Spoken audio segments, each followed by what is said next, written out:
चलो देखो भैया, सबसे पहले तो एक चीज, एक टॉपिक है जो भी एटम में अपने को करना है, ठीक है, बिल्कुल छोटा सा है। वो क्या है कि हम तीन तरह की एनर्जी जानते हैं। कौन कौन सी तीन तरह की एनर्जी है? काइनेटिक एनर्जी, पोटेंशियल एनर्जी और टोटल एनर्जी, ठीक है। आप ये बताओ, पोटेंशियल एनर्जी का फॉर्मूला याद है क्या था? बताओ भाई। तीन तरह की एनर्जी है, एक हमारे पास है काइनेटिक एनर्जी, दूसरी हमारे पास पोटेंशियल एनर्जी, तीसरी हमारे पास टोटल एनर्जी। पहले ये बताओ, कौन सी दो एनर्जीज ऐसी थी जो नेगेटिव थी? पोटेंशियल एनर्जी और टोटल एनर्जी। तो आपको पता है टोटल एनर्जी नेगेटिव थी और पोटेंशियल एनर्जी नेगेटिव थी और काइनेटिक एनर्जी पॉजिटिव थी। दूसरी बात, आर के साथ वेरिएशन कैसा होगा उसके लिए आप पोटेंशियल एनर्जी का फॉर्मूला देख लो।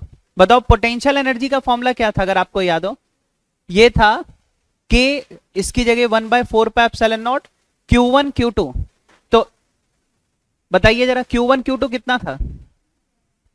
ठीक है, तो Ze किसका चार्ज था? न्यूक्लियस का, है ना। और इलेक्ट्रॉन का charge -e divided by R, यही तो था ना।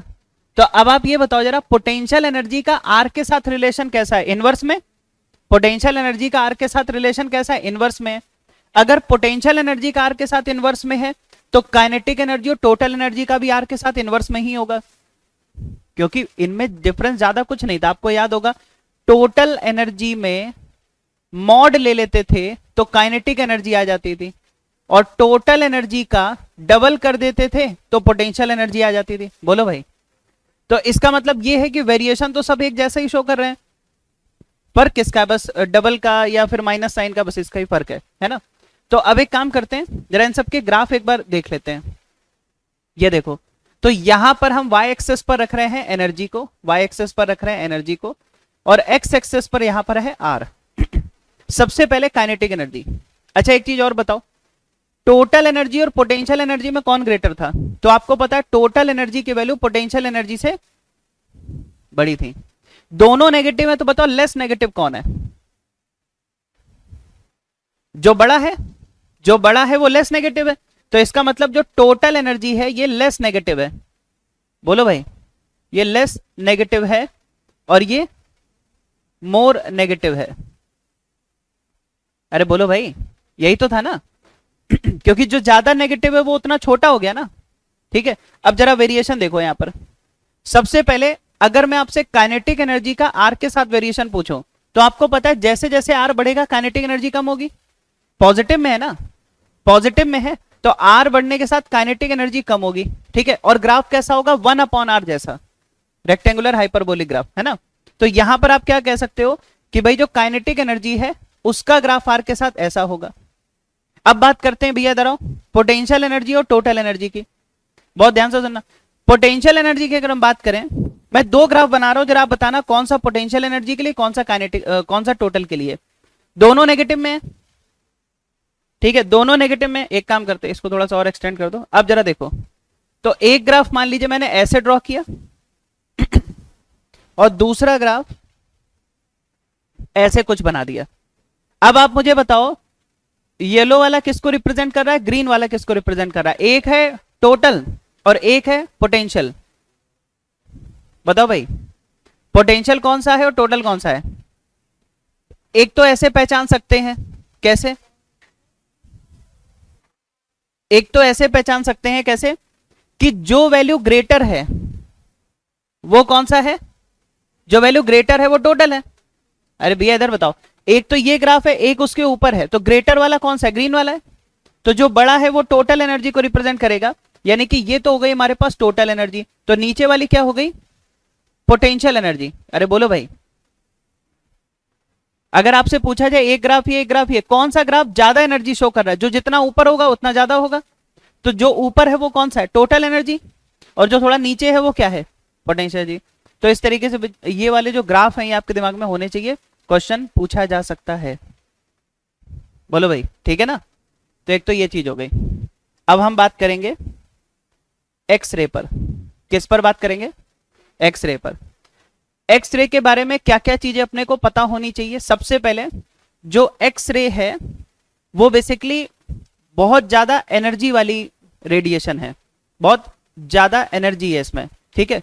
किससे कंपेयर करें, जैसे मान लो आप अल्ट्रावायलेट से कंपेयर कर रहे हो, ठीक है, आप विजिबल लाइट से कंपेयर कर रहे हो, तो इंफ्रारेड से कंपेयर कर रहे हो, तो एक्सरे उनके कंपैरिजन में ज्यादा एनर्जी रखती है, ठीक है। और ज्यादा एनर्जी का मतलब है फ्रीक्वेंसी भी ज्यादा होगी, क्योंकि बताओ एनर्जी और फ्रीक्वेंसी का क्या रिलेशन है भाई, E is equal to H nu, बोलो भाई, E is equal to H new.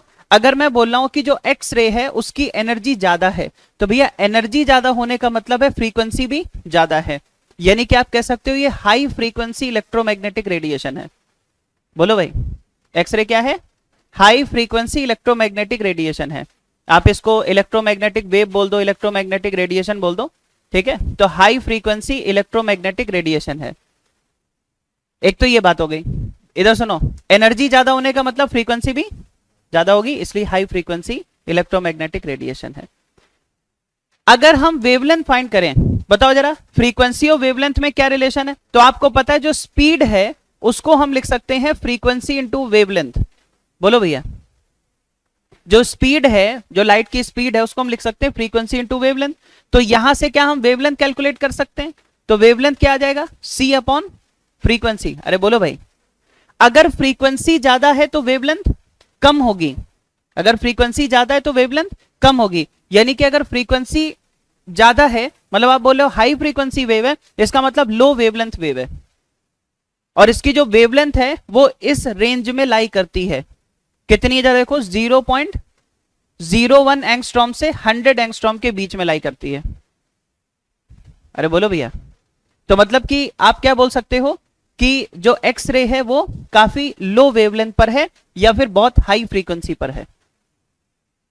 X ray की एनर्जी की बात की जाए, आप बोलोगे बहुत ज्यादा एनर्जी है, बहुत ज्यादा फ्रीक्वेंसी है, या बहुत कम वेवलेंथ है, और ये रेंज दिमाग में रखनी है ना, 0.01 एंगस्ट्रॉम से 100 एंगस्ट्रॉम।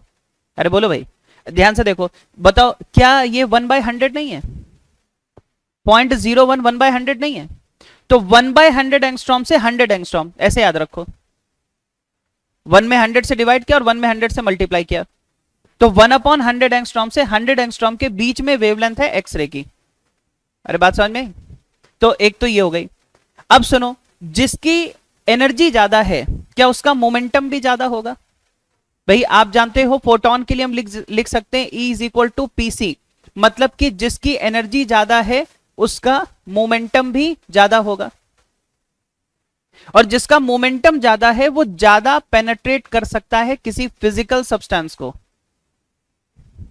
बात समझ में आ रही है, मोमेंटम ज्यादा होने से ज्यादा पेनेट्रेट कर सकता है, तो हम यहां पर क्या बोलेंगे कि क्योंकि इसकी एनर्जी ज्यादा है, इसका मोमेंटम ज्यादा है, इसकी इसीलिए इसकी जो पेनेट्रेशन डेप्थ है वो भी ज्यादा होगी। पेनेट्रेशन डेप्थ मतलब किसी भी मटेरियल को कितना डेप्थ तक वो पेनेट्रेट कर सकती है, एक्सरे है किसी भी मटेरियल में कितना डेप्थ तक जा सकती है, कितना डेप्थ तक उसको पेनेट्रेट कर सकती है। अरे कभी एक्सरे कराया है अपना, तो कराना, अगर नहीं कराया तो ऐसे ही करा लेना मजे मजे में, ठीक है।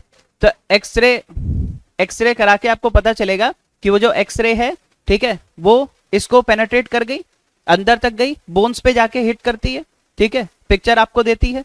बोलो, तो पेनेट्रेट कर पा रही है या नहीं कर पा रही है, तो हम क्या बोल रहे हैं, एनर्जी ज्यादा है, भैया एक बार फिर से देखो, एनर्जी ज्यादा है, फ्रीक्वेंसी ज्यादा है, वेवलेंथ कम है, और एनर्जी ज्यादा है तो मोमेंटम ज्यादा है, पेनेट्रेट करने की डेप्थ भी ज्यादा है, मतलब किसी फिजिकल सब्सटेंस को ज्यादा डेप्थ तक वो पेनेट्रेट कर पाएगी, ठीक है, तो ये भी एक प्रॉपर्टी है।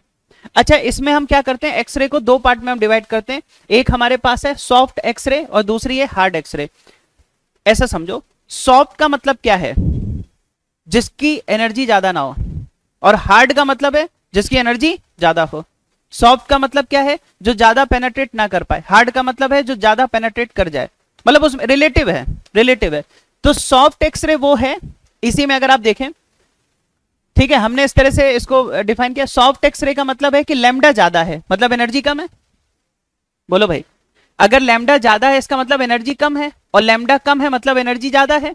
तो हार्ड एक्सरे वो है जिसकी एनर्जी ज्यादा है, बोलो भाई, और सॉफ्ट एक्सरे वो है जिसकी एनर्जी कम है, ठीक है। और ये थोड़ा सा दिमाग में रखिएगा, अगर एक्सरे की वेवलेंथ, जिन एक्सरे की वेवलेंथ 1 एंगस्ट्रॉम से कम है, एक अप्रॉक्स आइडिया है, 1 एंगस्ट्रॉम से कम है, ठीक है, वेवलेंथ 1 एंगस्ट्रॉम से कम है मतलब एनर्जी काफी ज्यादा है, उनको आप बोल दोगे हार्ड एक्सरे।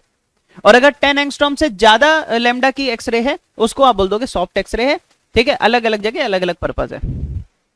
क्या ये पूरी कहानी समझ में आती है एक्सरे के बारे में? बोलो भाई। तो एक्सरे क्या है? ज्यादा एनर्जी की वेव है, एनर्जी ज्यादा है तो फ्रीक्वेंसी ज्यादा है, मोमेंटम ज्यादा है, मोमेंटम ज्यादा है, पेनेट्रेटिंग डेप्थ ज्यादा है, ठीक है। उसके बाद soft X-ray, hard X-ray. Soft X-ray मतलब कि जिसकी एनर्जी कम है, मतलब कि वेवलेंथ ज्यादा है, किससे ज्यादा है? 10 एंगस्ट्रॉम से ज्यादा है। हार्ड मतलब जिसकी एनर्जी ज्यादा है, मतलब लैम्डा कम है, किससे कम है? 1 एंगस्ट्रॉम से कम है। तो इतनी चीजें, ठीक है। और लैम्डा की रेंज मैंने आपको बता दी 1/100 एंगस्ट्रॉम से 100 एंगस्ट्रॉम के बीच में है, ठीक है। तो इतनी चीजें आपको एक्सरे के बारे में पता होनी चाहिए। बोलो भैया कोई दिक्कत? ठीक।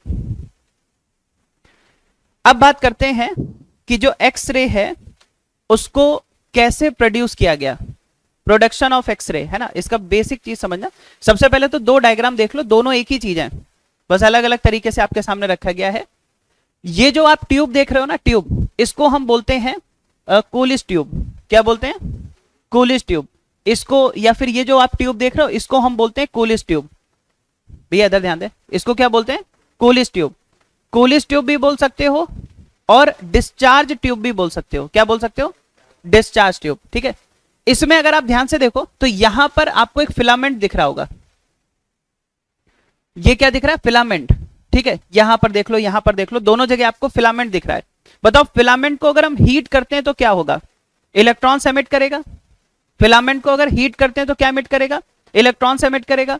जब इलेक्ट्रॉन्स एमिट हो जाएंगे तो उनको हम हाई पोटेंशियल डिफरेंस में, यहां पर देखो इन दोनों के बीच में बहुत ज्यादा पोटेंशियल डिफरेंस यहां पर लगाया गया है, ठीक है। तो एक बार इलेक्ट्रॉन एमिट हो गया उसको हम बहुत ज्यादा पोटेंशियल डिफरेंस में एक्सेलरेट कराएंगे, जिससे इलेक्ट्रॉन बहुत ज्यादा एनर्जी कैरी करेगा और वो इतना तेज मूव करता हुआ आएगा। और किससे हिट करेगा? मेटल से।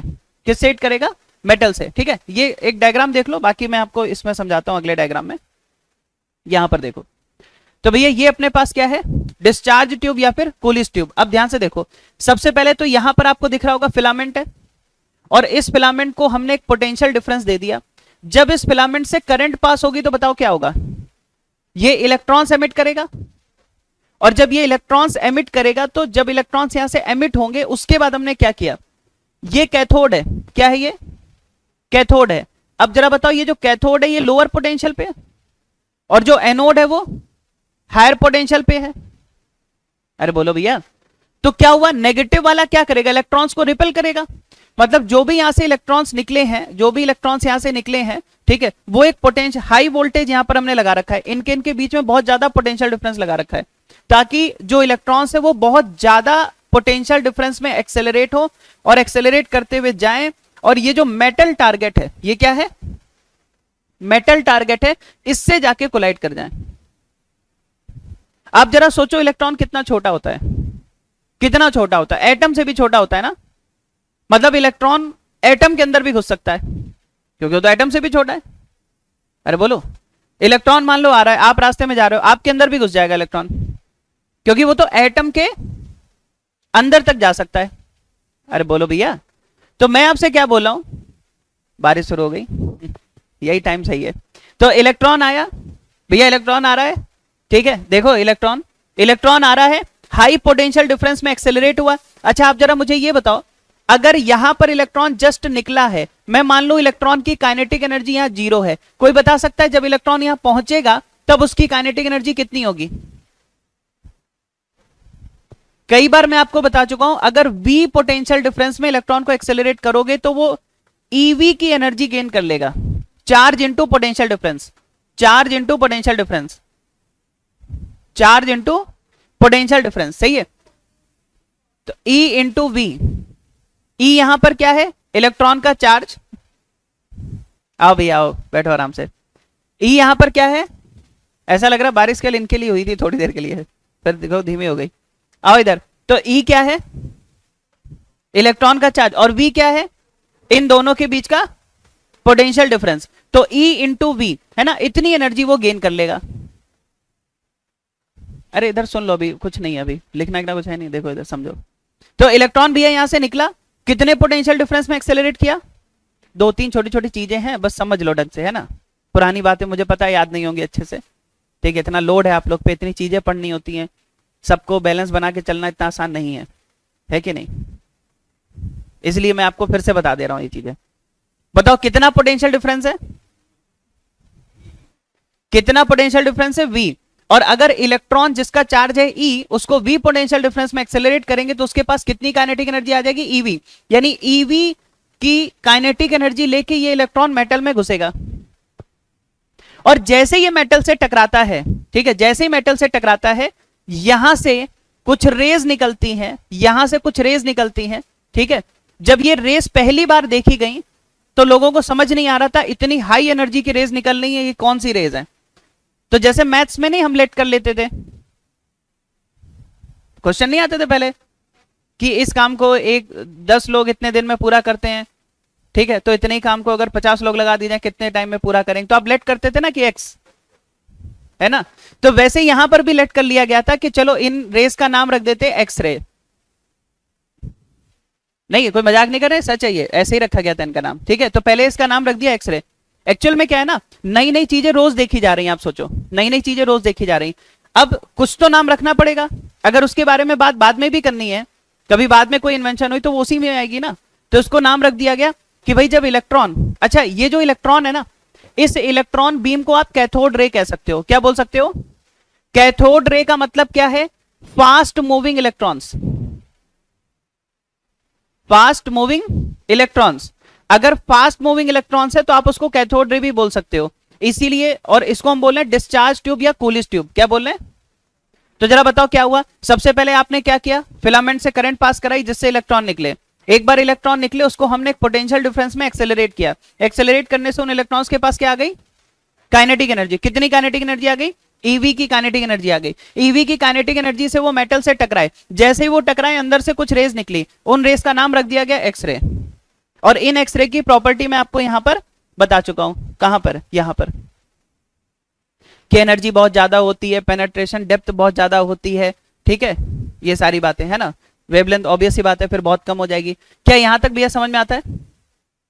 अरे बोलो भैया। अब जरा इसके आगे कहानी समझना कि ईवी की काइनेटिक एनर्जी इनके पास थी, ये मेटल से टकराए, मेटल से टकराने पर क्या निकला? एक्स रे निकली। भैया क्या निकला? एक्स रे निकला, ठीक है। कुछ कह रहे हैं सर इलेक्ट्रॉन टकराए अंदर से भी इलेक्ट्रॉन निकले, एक्स रे। भैया क्या बताया मैंने? इलेक्ट्रोमैग्नेटिक रेडिएशन है, फोटोन निकलेंगे। इलेक्ट्रोमैग्नेटिक रेडिएशन है, जैसे लाइट है, जैसे अल्ट्रावायलेट रेज है, ठीक है, जैसे विजिबल लाइट है, वैसे ही एक्सरे है। तो एक्सरे क्या है? फोटोन है। क्या है? फोटोन है ना। तो फोटोन निकले, ठीक है। अच्छा इनकी वेवलेंथ रेंज क्या थी जरा बताना? 1/100। भैया आराम से मुझे बोल दिया करो कभी 100 एंगस्ट्रॉम तक, ठीक है। अरे बोलो सही है बहुत बढ़िया। आपका टाइम आएगा, अभी आपका टाइम आएगा फिर पूछेंगे। अब देखो यहां से दो तरह की एक्सरेज को डिफाइन किया गया है, एक है कॉन्टिन्यूअस एक्सरे और एक है कैरेक्टरिस्टिक एक्सरे। आपको पता है ये एकदम छोटा सा टॉपिक एक्सरे, लेकिन इससे ही पूरी पीरियोडिक टेबल आगे सही की गई थी। एक छोटा सा एक्सपेरिमेंट था, इसी से मोजले साहब ने ये समझने की कोशिश की कि पीरियोडिक टेबल में हम, ठीक है, वेट के हिसाब से नहीं, उनके एटॉमिक नंबर के हिसाब से, एटॉमिक नंबर जैसी कोई चीज समझ में आई और फिर पीरियोडिक टेबल को प्रॉपरली अरेंज किया गया। तुम भैया सब बाद में कर लेना, ठीक है। और उसके बाद फिर आप जो केमिस्ट्री का फॉर्म देख रहे हो वो आपको दिख रहा है, समझ रहे हैं? मतलब सोचो ये एक्सपेरिमेंट ना होता तो आज हम वही पढ़ रहे होते, वेट के हिसाब से सब अरेंज कर रहे होते। क्यों? अब ये जरा यहां पर बढ़ते हैं आगे। कॉन्टिन्यूअस एक्सरे, कॉन्टिन्यूअस एक्सरे को हम व्हाइट एक्सरे भी बोलते हैं। व्हाइट एक्सरे ये क्यों कहते हैं अभी बाद में बताएंगे आपको, ठीक है। तो कॉन्टिन्यूअस एक्सरे को हम व्हाइट एक्सरे भी बोलते हैं। अब जरा भैया समझना, ठीक है, क्या मतलब है इसमें। सबसे पहले ये देखो, यहां पर हमारे पास न्यूक्लियस है। भैया न्यूक्लियस में कितना चार्ज होगा? Plus ZE। Z यहां पर क्या होता है? नंबर ऑफ प्रोटॉन्स, है ना, नंबर ऑफ प्रोटॉन्स, जिसको आप एटॉमिक नंबर कहते हो। बेसिकली वो किसको रिप्रेजेंट करता है कि उसमें प्रोटॉन कितने हैं। तो ये एक एटम का स्ट्रक्चर है। अच्छा बताओ, सबसे पास वाली जो शेल है उसको हम क्या बोलेंगे? के, फिर उसके बाद एल, फिर एम, फिर एन, फिर ओ, पी, ऐसे बनाते रहो, ठीक है। अब जरा भैया ध्यान से सुनना, इसमें दो पॉसिबिलिटी होती है। पहली पॉसिबिलिटी ये है कि जो बहुत ज्यादा एनर्जी वाला इलेक्ट्रॉन है वो मेटल में एंटर करेगा, एटम में एंटर करेगा। इलेक्ट्रॉन तो बहुत छोटा है, एटम में अंदर आ सकता है। तो देखो इलेक्ट्रॉन यहां से आ रहा है,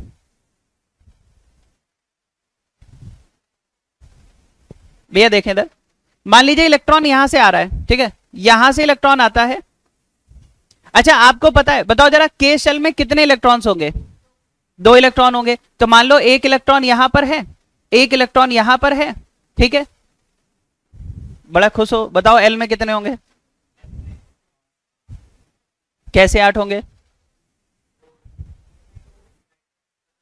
मैंने कहा एल में कितने होंगे, क्यों होंगे?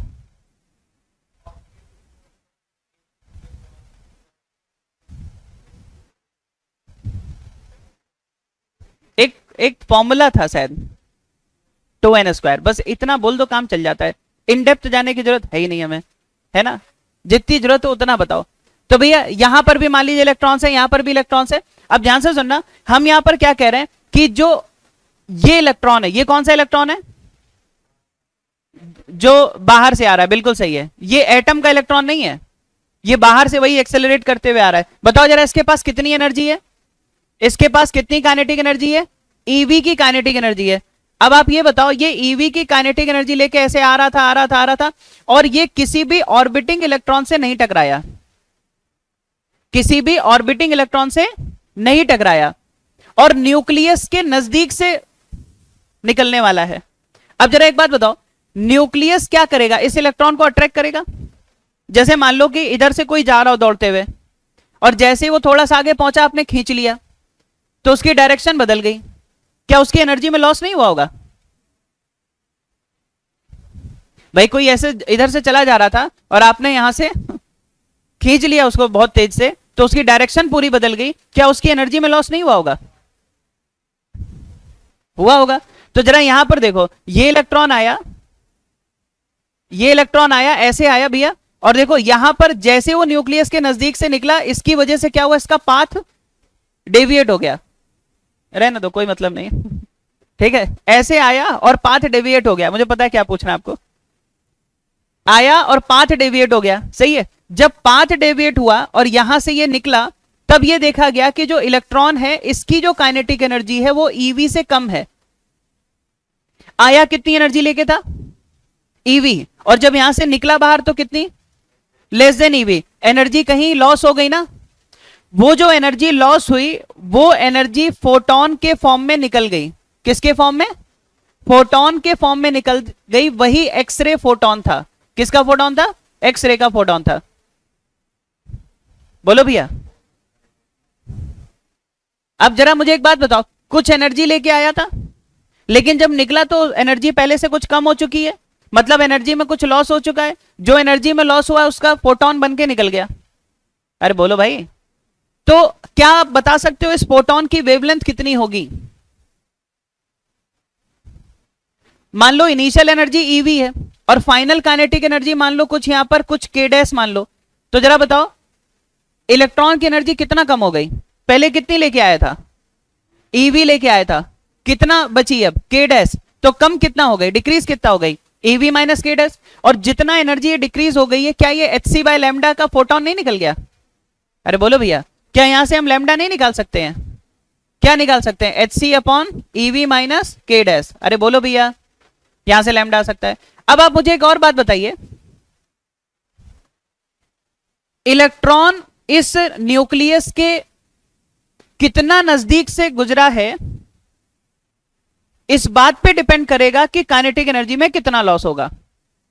जैसे मान लो थोड़ा दूर से निकल गया तो कम डेविएट होगा, ज्यादा नजदीक से निकला तो उसका पुल ज्यादा होगा, ज्यादा डेविएट होगा। अरे बोलो भैया।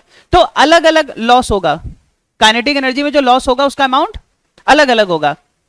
अरे बोलो भैया। तो हर इलेक्ट्रॉन एनर्जी तो लेके आएगा ईवी की, लेकिन जब यहां से निकल के जाएगा तो कोई ईवी बाय 2 लॉस करेगा, कोई ईवी बाय 4 लॉस करेगा, कोई ईवी बाय 3 लॉस करेगा, कोई पूरा का पूरा ईवी ही लॉस कर देगा। कोई ऐसा भी रुक, मतलब लगभग लगभग, ठीक है। और कुछ ऐसे होंगे जो ना के बराबर लॉस करेंगे, बहुत दूर से निकल गए, लॉस हुआ ही नहीं, ना के बराबर लॉस करेंगे। तो यानी कि एक पूरी रेंज है आपके पास। लेकिन एक बात बताओ, ज्यादा से ज्यादा कितनी एनर्जी लॉस हो सकती है? जितना लेके आए हो भाई। अगर आपसे यहां पर पूछा जाए ज्यादा से ज्यादा कितनी एनर्जी लॉस हो सकती है, तो क्या बोलोगे बताओ? जितना लेके आए हो। तो वहीं से एक पॉइंट रिलेट होता है, उसको हम बोलते हैं कट ऑफ वेवलेंथ। क्या बोलते हैं?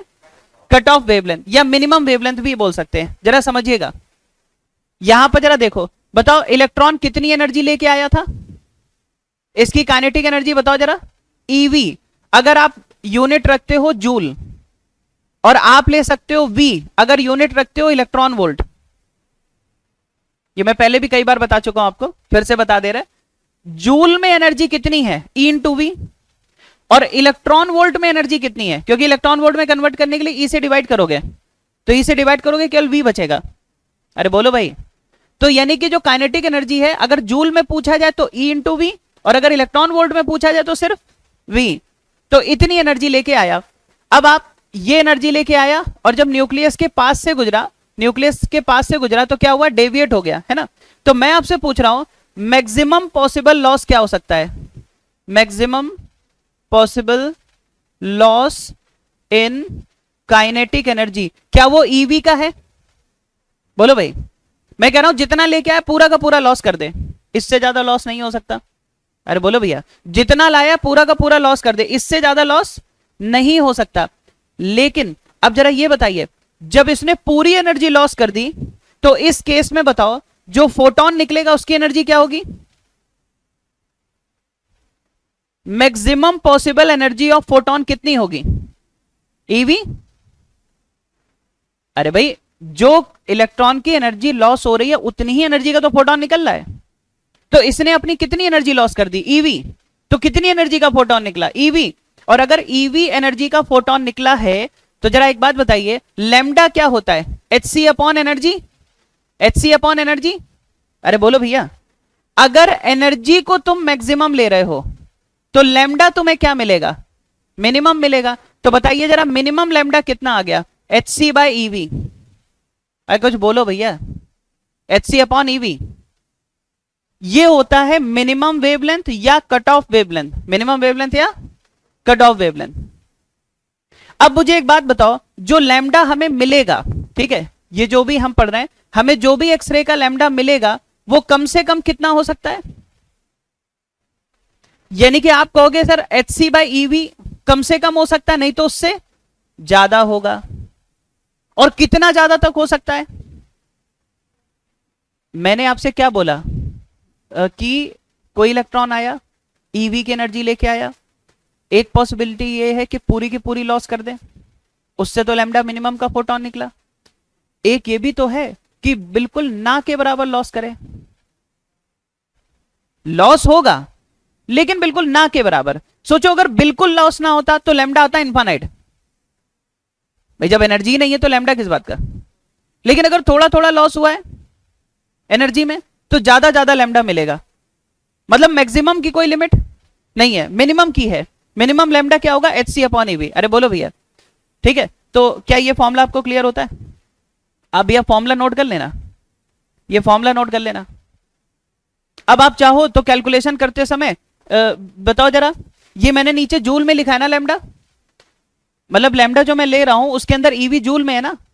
अगर मैं इसको इलेक्ट्रॉन वोल्ट में करूं तो वी लिख दूंगा, और ऊपर एच सी की जगह आप वही अपना पुराना फंडा 1240 इलेक्ट्रॉन वोल्ट नैनोमीटर वैसे लिख के क्वेश्चन सॉल्व कर सकते हो, है ना। ये फॉर्मूला लिख लेना आप, ताकि अभी न्यूमेरिकल आए तो वहां दिक्कत ना हो आपको।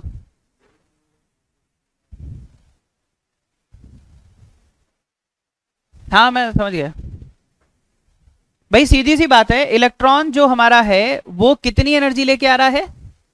ईवी की एनर्जी लेके आ रहा है। अगर वो ईवी की एनर्जी लेके आ रहा है तो एक पॉसिबिलिटी कि पूरी की पूरी एनर्जी लॉस कर दे और उतनी एनर्जी का फोटोन निकल जाए।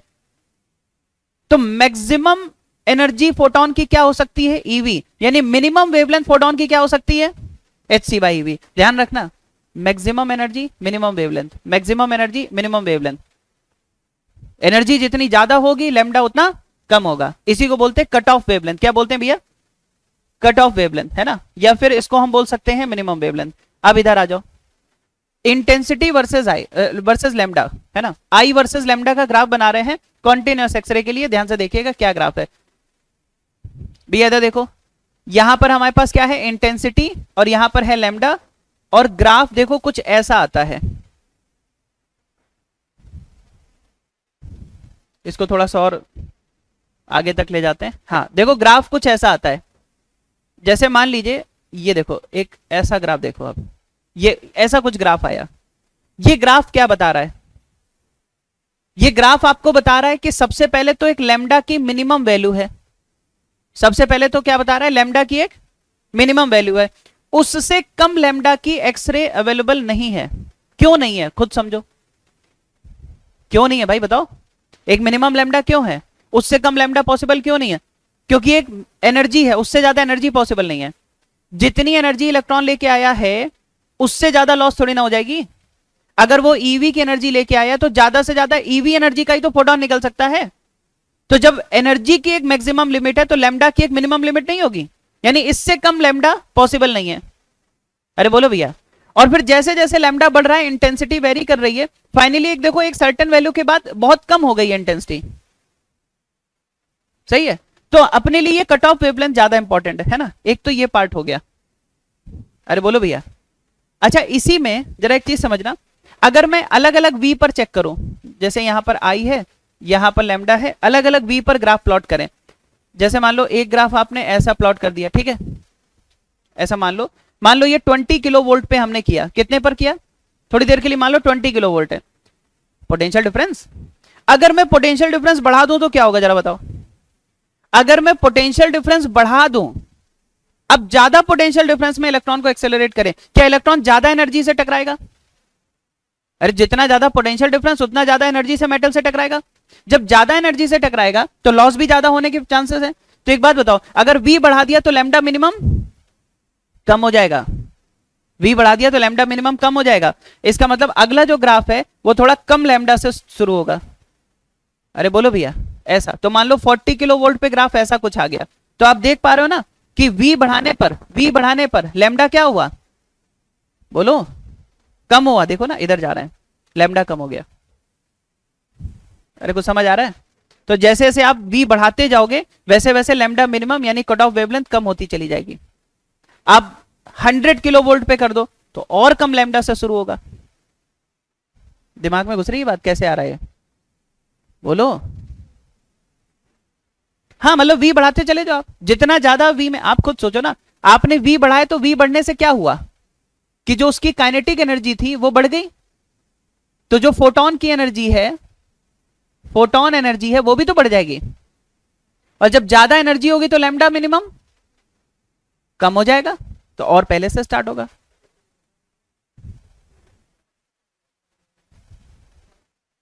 भैया समझे नहीं आप, एक पर्टिकुलर वी के लिए एक ही लैम्डा मिनिमम है।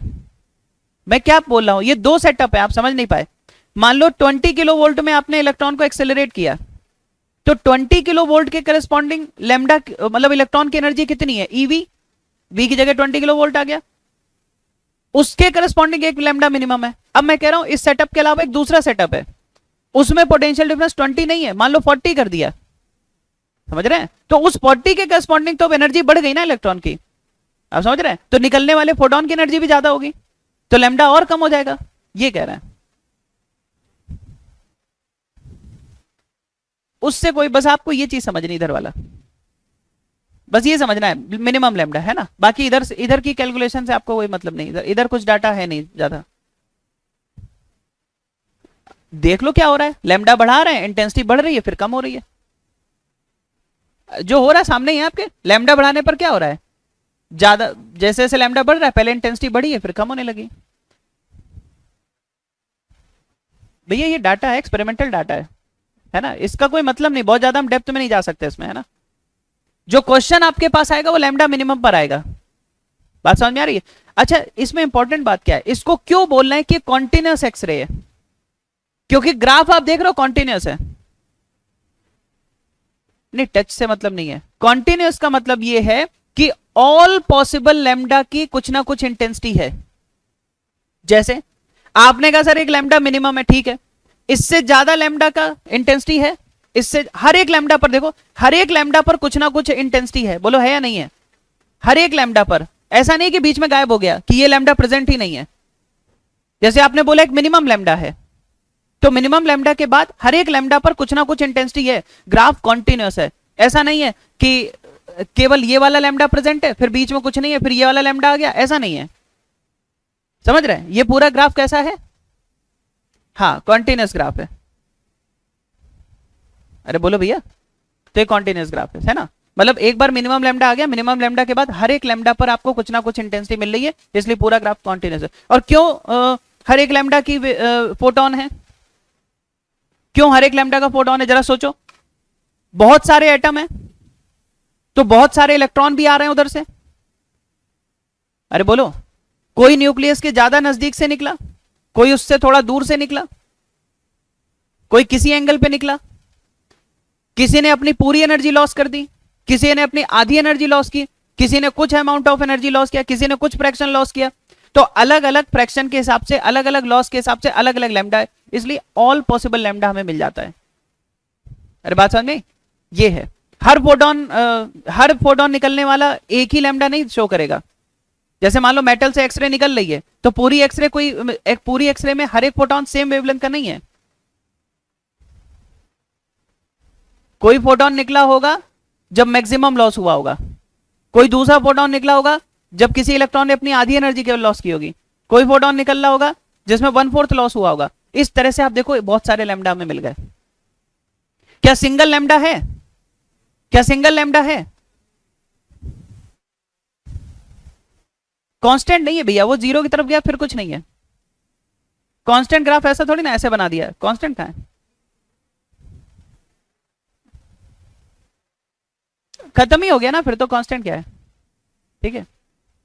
अरे बोलो भैया, यहां तक ठीक है, समझ में आता है? तो अपने को क्या याद रखना है? एक तो मिनिमम लैम्डा, मिनिमम लैम्डा क्या भैया? एच सी अपॉन, हाँ एच सी अपॉन ईवी। मतलब मिनिमम लैम्डा को आप एच सी अपॉन ईवी बोल दो, या फिर एच सी की वैल्यू क्या है बताओ? 1240 इलेक्ट्रॉन वोल्ट नैनोमीटर। अरे बोलो, यही है ना, डिवाइडेड बाय, यहां पर हम क्या ले सकते हैं? अगर हम एनर्जी जूल में लेंगे तो ईवी लेंगे, लेकिन इलेक्ट्रॉन वोल्ट में लेंगे तो सिर्फ वी लेंगे। तो अगर वी ले रहे हो तो इलेक्ट्रॉन वोल्ट में, इलेक्ट्रॉन वोल्ट से electron volt cancel, answer nanometre में आ जाएगा। एंगस्ट्रॉम में चाहिए एक जीरो और बढ़ा देना। कुछ बोला करो भैया, ठीक है, आगे आ जाओ। अब दूसरी जो रे है वो है कैरेक्टरिस्टिक एक्सरे। पहले क्या थी? कॉन्टिन्यूअस, कॉन्टिन्यूअस, ठीक है। और व्हाइट एक्सरे भी इसी वजह से कहते हैं उसको, क्योंकि उसमें जैसे जैसे व्हाइट लाइट है, व्हाइट लाइट में क्या होता है? बहुत सारे वेवलेंथ होते हैं, व्हाइट लाइट में बहुत सारे वेवलेंथ होते हैं। वैसे कॉन्टिन्यूअस में भी बहुत सारे वेवलेंथ है, इसलिए उसको व्हाइट एक्सरे भी बोलते हैं। अरे बात समझ में आ रही? इसलिए, ठीक है। वैसे ये नाम आपको जल्दी मिलेगा नहीं कहीं, ठीक है, इसलिए मैंने बता दिया आपको। अब जरा इधर आते हैं, कैरेक्टरिस्टिक एक्सरे क्या होती हैं? यहां का खेल थोड़ा अलग है, जरा समझिएगा। इसमें क्या होता है भैया? देखो, सबसे पहले आप ये समझो, जैसे कि ये न्यूक्लियस हो गया, बोलो, और इसके आसपास अगर हम देखें, जैसे यहां पर क्या है? के शेल, के के बाद एल, फिर आगे एम, है ना, एन ओ पी, ये सब।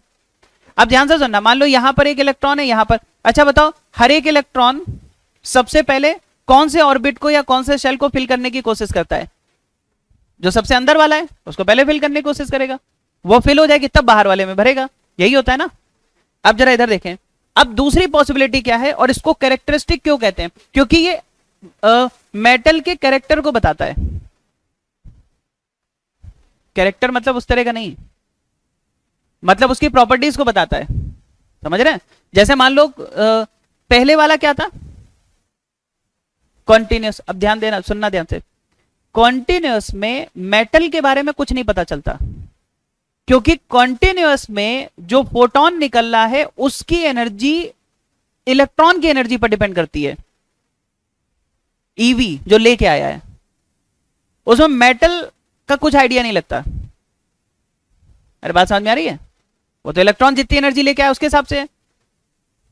अरे बोलो भैया, कैरेक्टरिस्टिक बिल्कुल अलग है, ये तुम्हें उस मेटल के अंदर घुस करके बताएगा कि मेटल की ये प्रॉपर्टी है। कैसे? देखो, होता क्या है, जैसे मान लीजिए कि यहां पर कोई इलेक्ट्रॉन आ रहा था, भैया इधर से इलेक्ट्रॉन आ रहा था, कितनी कुछ एनर्जी लेके आ रहा था, ठीक है, इधर ध्यान दे, कुछ एनर्जी लेके इलेक्ट्रॉन आ रहा था। अब ये पूरी एनर्जी से आ रहा था, ये आते आते इसने क्या किया, मान लो किसी इलेक्ट्रॉन से टकरा गया, ये किसी ऑर्बिटिंग इलेक्ट्रॉन से टकरा गया। बात समझ में आ रही है? किसी ऑर्बिटिंग होते हैं ना कुछ लोग, सही है, ये इलेक्ट्रॉन बहुत हाई एनर्जी के साथ आया और किसी ऑर्बिटिंग इलेक्ट्रॉन से टकरा गया, और मान लो वो के शेल के किसी इलेक्ट्रॉन से टकरा गया। टकराने का मतलब अपनी कुछ एनर्जी उसको दे दी। अगर इसने इसको इतनी एनर्जी दे दी कि ये फ्री हो जाए, तो खुद तो चले ही जाएगा, इसको भी ले जाएगा साथ में। अरे भाई समझ रहे हैं भाई, पहले तो ये क्या कर रहा था, ऑर्बिट कर रहा था, और वो आया इससे टकरा गया। आपको पता है हर किसी का एक मिनिमम है, ठीक है, उतनी एनर्जी दे दी तो वो फ्री हो जाएगा। अरे बोलो भैया, जैसे मान लो आज आप सब लोग किसी कॉम्पिटिटिव एग्जाम की तैयारी कर रहे हैं, है कि नहीं। अभी अचानक से आपको बोला जाए कि भाई कोई एक कंट्री है, उसका आपको प्राइम मिनिस्टर बना दे रहा है, आप कहोगे छोड़ो तैयारी यार सही है। अरे तुम लोग हमेशा फालतू की चीज है, हमेशा वही घटिया सोच है, इसलिए क्वेश्चन सॉल्व नहीं होते मैं क्या बता रहा हूं उसको समझो। अचानक से भाई थोड़े बहुत लालच में आप नहीं मानोगे, है ना, कोई तुमसे कहते चलो आज तुम्हें बढ़िया सी जगह घुमा के ला रहे हैं, तुम तैयारी करना बंद कर दो, हम तुम्हें रोज ऐसे ही घुमाएंगे, तुम कहोगे नहीं ये क्या कुछ नहीं है। अचानक से तुमसे कोई कह दे कि चलो एक बहुत बड़ी कंपनी है, उसके मालिक उठा के तुम्हें बना दे रहे हैं मालिक, तुम कहोगे छोड़ो पढ़ाई क्या करना है क्यों, फिर तुम्हारी चॉइस होगी लेकिन मजबूरी नहीं होगी। बात मेरी समझ में आ रही है? ठीक है, अचानक से तुमसे बोल दिया जाए आज से भैया तुम प्राइम मिनिस्टर हो, ठीक है, तुम कहोगे बंद करो, नीट का एग्जाम ही बंद कराओ सही है जेईई सब बंद कराओ एक तरफ से, है ना, डायरेक्ट एंट्री कराएंगे, सही है लोगों की। तो आप समझ रहे हैं आपके हाथ में क्या हुआ। इसी तरह से सोचो, ये अभी ऑर्बिट कर रहा है क्योंकि बाउंडेड है, इसको अगर एक मिनिमम एनर्जी से ज्यादा मिल गई तो ये चला जाएगा। अब जरा देखो, अगर ये इलेक्ट्रॉन इससे टकरा गया, भैया देखें, ये इलेक्ट्रॉन इससे टकरा गया तो ध्यान से सुनना क्या होगा बताओ। ये इलेक्ट्रॉन इससे टकरा गया तो क्या होगा, ये मान लो के शेल है, ठीक है, अब ये इससे टकरा गया, जब टकरा गया तो यहां पर एक वैकेंसी क्रिएट हो गई और इसको भी ले गया और खुद भी चला गया। बोलो, कुछ लोग नहीं होते तूफान की तरह आते हैं, है ना, खुद भी चले गए, आपकी पढ़ाई भी खराब कर गए नहीं होता ऐसे। आप सोचते हो क्या मतलब 2-3 दिन के लिए आया था, लेकिन ऐसा लग रहा है 3-4 महीने का नुकसान कर गया अरे होता है कि नहीं? हाँ, तो ऐसे लोग भी होते हैं, बड़ी हाई एनर्जी से आपका पूरा, है ना, दिमाग ही अलग लेवल पे ले जाएंगे, आपको लगेगा सब बेकार है, पढ़ाई लिखाई में कुछ नहीं रखा है, सही है। 10 दिन बाद फिर समझ में आएगा कि नहीं वही सब ठीक चल रहा था बेकार में, है ना। तो यही चीज है, ये इलेक्ट्रॉन आया, खुद भी चला गया, उसको भी ले गया, लेकिन यहां पर एक वैकेंसी क्रिएट कर गया। क्या क्रिएट कर गया भैया? वैकेंसी क्रिएट कर गया, ठीक है, ध्यान देना इधर, ये केस शेल है, वैकेंसी क्रिएट कर गया। अब जरा बताओ क्या होगा, यहीं से खेल शुरू होता है। जैसे ही यहां पर एक वैकेंसी क्रिएट हो गई, बताओ इस वैकेंसी को फिल करने के लिए कोई हायर एनर्जी वाला इलेक्ट्रॉन आएगा, तो अब यहां पर क्या खेल शुरू हो गया, बोलो भाई क्या खेल शुरू हो गया कि यहां पर वैकेंसी आ गई, अब इस वैकेंसी को फिल करने के लिए कोई ज्यादा एनर्जी वाला इलेक्ट्रॉन यहां पर आएगा। तो आप ये बताओ, अब दो एनर्जी के बीच में ट्रांजिशन शुरू हुआ कि नहीं हुआ? तो यहां पर अब जो कुछ भी होगा वो सीधे सीधे अब अंदर की शेल इन्वॉल्व हो रही हैं, एटम इन्वॉल्व हो रहा है, तो एटम के बारे में अब जानने को मिलेगा कि नहीं मिलेगा, कि इस एटम में अच्छा इस सेल से सेल में ट्रांजिशन हो, इतनी एनर्जी निकलती है, तो एटम के बारे में पता चल रहा है, उसके कैरेक्टरिस्टिक के बारे में पता चल रहा है, इसीलिए इसको बोला गया कैरेक्टरिस्टिक एक्सरे। ये रे जब निकलती हैं तो एटम के कैरेक्टरिस्टिक को बताती हैं। कैसे? देखो भैया इधर देखो, मान लो के में वैकेंसी क्रिएट हुई, बताओ के में वैकेंसी अगर क्रिएट हुई तो के की वैकेंसी को फिल करने के लिए कौन कौन आ सकता है? यहां पर देखो, ये के अलग कलर से लिखते हैं, मजा आएगा, के एल एम एन ओ। चलो बताओ, अगर के में वैकेंसी क्रिएट हुई तो उस के की वैकेंसी को कौन कौन फिल कर सकता है? क्या एल वाला इलेक्ट्रॉन इसकी वैकेंसी को फिल कर सकता है? क्या एम वाला इलेक्ट्रॉन इसकी वैकेंसी को फिल कर सकता है? क्या उसके बाद एन वाला फिल कर सकता है? ओ वाला फिल कर सकता है? कोई भी फिल कर सकता है ना? बोलो भैया, अब फिल तो करेगा, लेकिन होगा क्या अब जरा समझना। जैसे मान लो कि एल से इलेक्ट्रॉन के में आके इस वैकेंसी को फिल कर देता है। तो अब जरा ये बताओ, जब यहां वाला इलेक्ट्रॉन यहां पर आएगा तो उसकी एनर्जी तो कम हुई ना, और जैसे ही एनर्जी कम हुई, क्या आपको नहीं लगता एक फोटोन निकलेगा यहां से? अरे बोलो भैया, फोटोन निकलेगा कि नहीं निकलेगा? जब भी एक हायर एनर्जी का इलेक्ट्रॉन लोअर एनर्जी में आएगा, है ना, तो एक फोटोन निकलेगा कि नहीं निकलेगा? जो फोटोन निकलेगा वही हमारा क्या है, कैरेक्टरिस्टिक एक्सरे को रिप्रेजेंट कर रहा है। ये फोटोन एक्सरे के फोटोन है, ये जब अंदर से निकलेंगे तो ये आपको इनका लैम्डा ये बताएगा कि दो एनर्जी के बीच में कितना डिफरेंस है, मतलब एटम के पूरा स्कैन करके दे देगा आपको। अरे बोलो भैया, इसलिए इसको कैरेक्टरिस्टिक बोलते हैं। अच्छा जरा इनके नाम थोड़ा तैयार करते हैं, सुनो।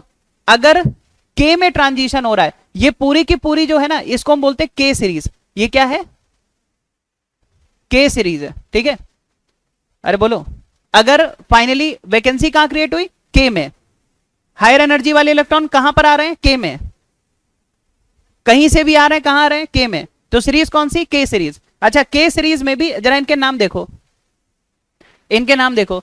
अगर सबसे पास वाले से के में आ रहे हैं तो के अल्फा, क्या होगा? के अल्फा। अगर उससे दूर वाले से आ रहे हैं तो के बीटा, उससे भी दूर वाले से आ रहे हैं के गामा। अल्फा मतलब सबसे पास वाले से, बीटा मतलब उससे दूर वाले से, गामा मतलब और भी दूर वाले से। अरे कुछ बोलो भैया, इधर आइए, बताओ जरा। अगर आराम से भैया, अगर वैकेंसी मान लो एल में क्रिएट हो गई तो उसको कौन फिल करेगा?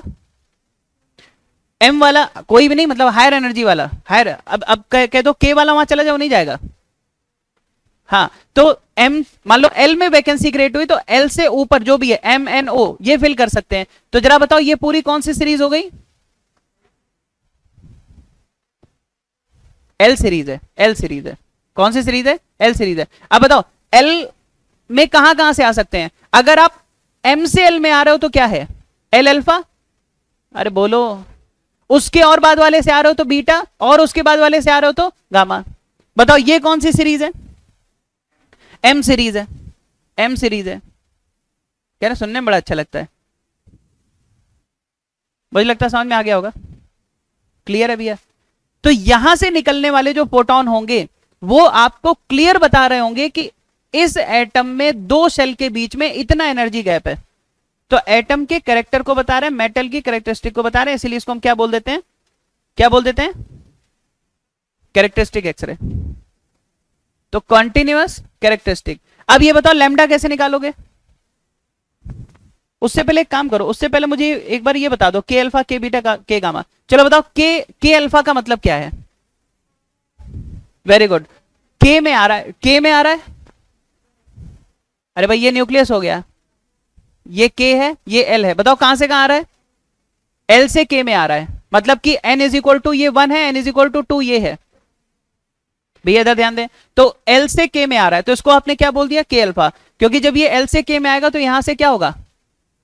फोटोन निकलेगा, है ना, और उस फोटोन को आप क्या बोलोगे? के अल्फा, है ना, के अल्फा। तो मान लो इसका जो लैम्डा है वो लैम्डा ऑफ के अल्फा है। अच्छा, इन दोनों के बीच का जो एनर्जी गैप है वो डेल्टा ई मान लो, कितना है? डेल्टा ई है। एनर्जी गैप कितना है? एनर्जी गैप कितना भैया? डेल्टा ई है। तो आप जरा बताओ लैम्डा ऑफ के अल्फा क्या होगा? H C upon delta E. अरे बहुत आसान है भाई, अगर तुम्हें दो एनर्जी के बीच का गैप पता है तो तुम वहां से निकलने वाले लैम्डा की वैल्यू बता सकते हो। ठीक है, बताओ के बीटा, के बीटा भाई ये न्यूक्लियस हो गया। चलो के बीटा, के बीटा का मतलब क्या है? आना के में है, लेकिन कहां से आना है भाई? अगर वैकेंसी के में फिल मतलब क्रिएट हो गई है तो उसको फिल करने के लिए एम से भी तो आ सकता है। तो n इज इक्वल टू 1 और ये n इज इक्वल टू 3। बताओ अगर यहां से यहां आता है, मान लो ये एनर्जी डिफरेंस है डेल्टा ई डैश, तो बताओ जरा लैम्डा के बीटा कितना होगा? H C upon delta E dash. बोलो सही है? ठीक है, आना तो पड़ेगा ही अगर वैकेंसी फिल करनी है। तो जो भी एनर्जी गैप है उसके करस्पॉन्डिंग हम लैम्डा निकाल सकते हैं, क्योंकि वो लैम्डा दो ऑर्बिट के बीच में एनर्जी गैप को रिप्रेजेंट कर रहा है। इससे हमें एटम के एनर्जी डिफरेंस और इन सब के बारे में आइडिया लग रहा है, इसलिए इसको हम कैरेक्टरिस्टिक एक्सरे कह सकते हैं। पूछो क्या क्वेश्चन पूछना है।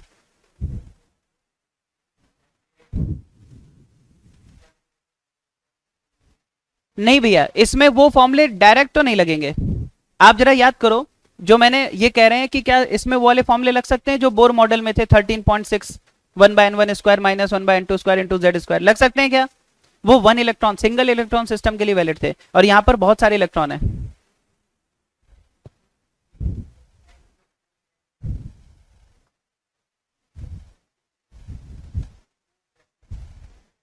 भैया आप समझे नहीं, वैल्यू तो हमें पता ही नहीं है ना। वो पता होगी तो लगा दो ना, मैं कब मना कर रहा हूं। एनर्जी डिफरेंस आपको पता हो, आप लगा के निकाल लो, ठीक है। हाँ पूछो, तुम पूछो। हाँ।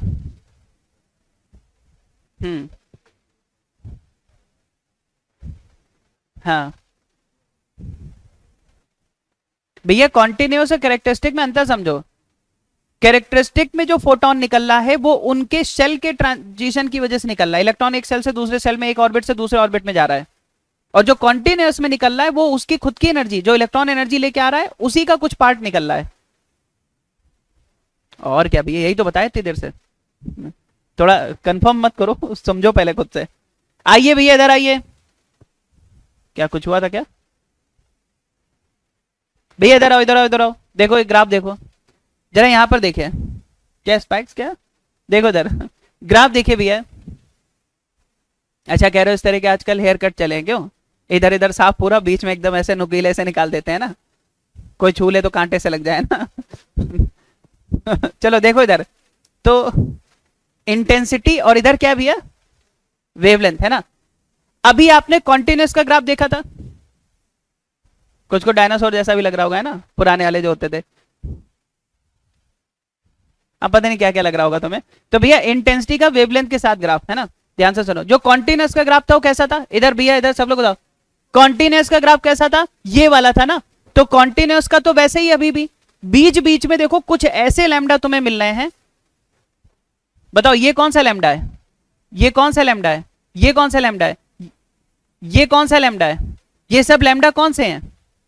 ये है लैम्डा के बीटा के लिए, ये है लैम्डा के अल्फा के लिए, ये है एल बीटा के लिए, ये है एल अल्फा के लिए। बीच बीच में तुम्हें कुछ ऐसे लैम्डा मिल गए, ये देख रहे हो पीक्स जो आ रहे हैं, ये जो पीक्स आ रहे हैं बीच बीच में, ये कैरेक्टरिस्टिक है।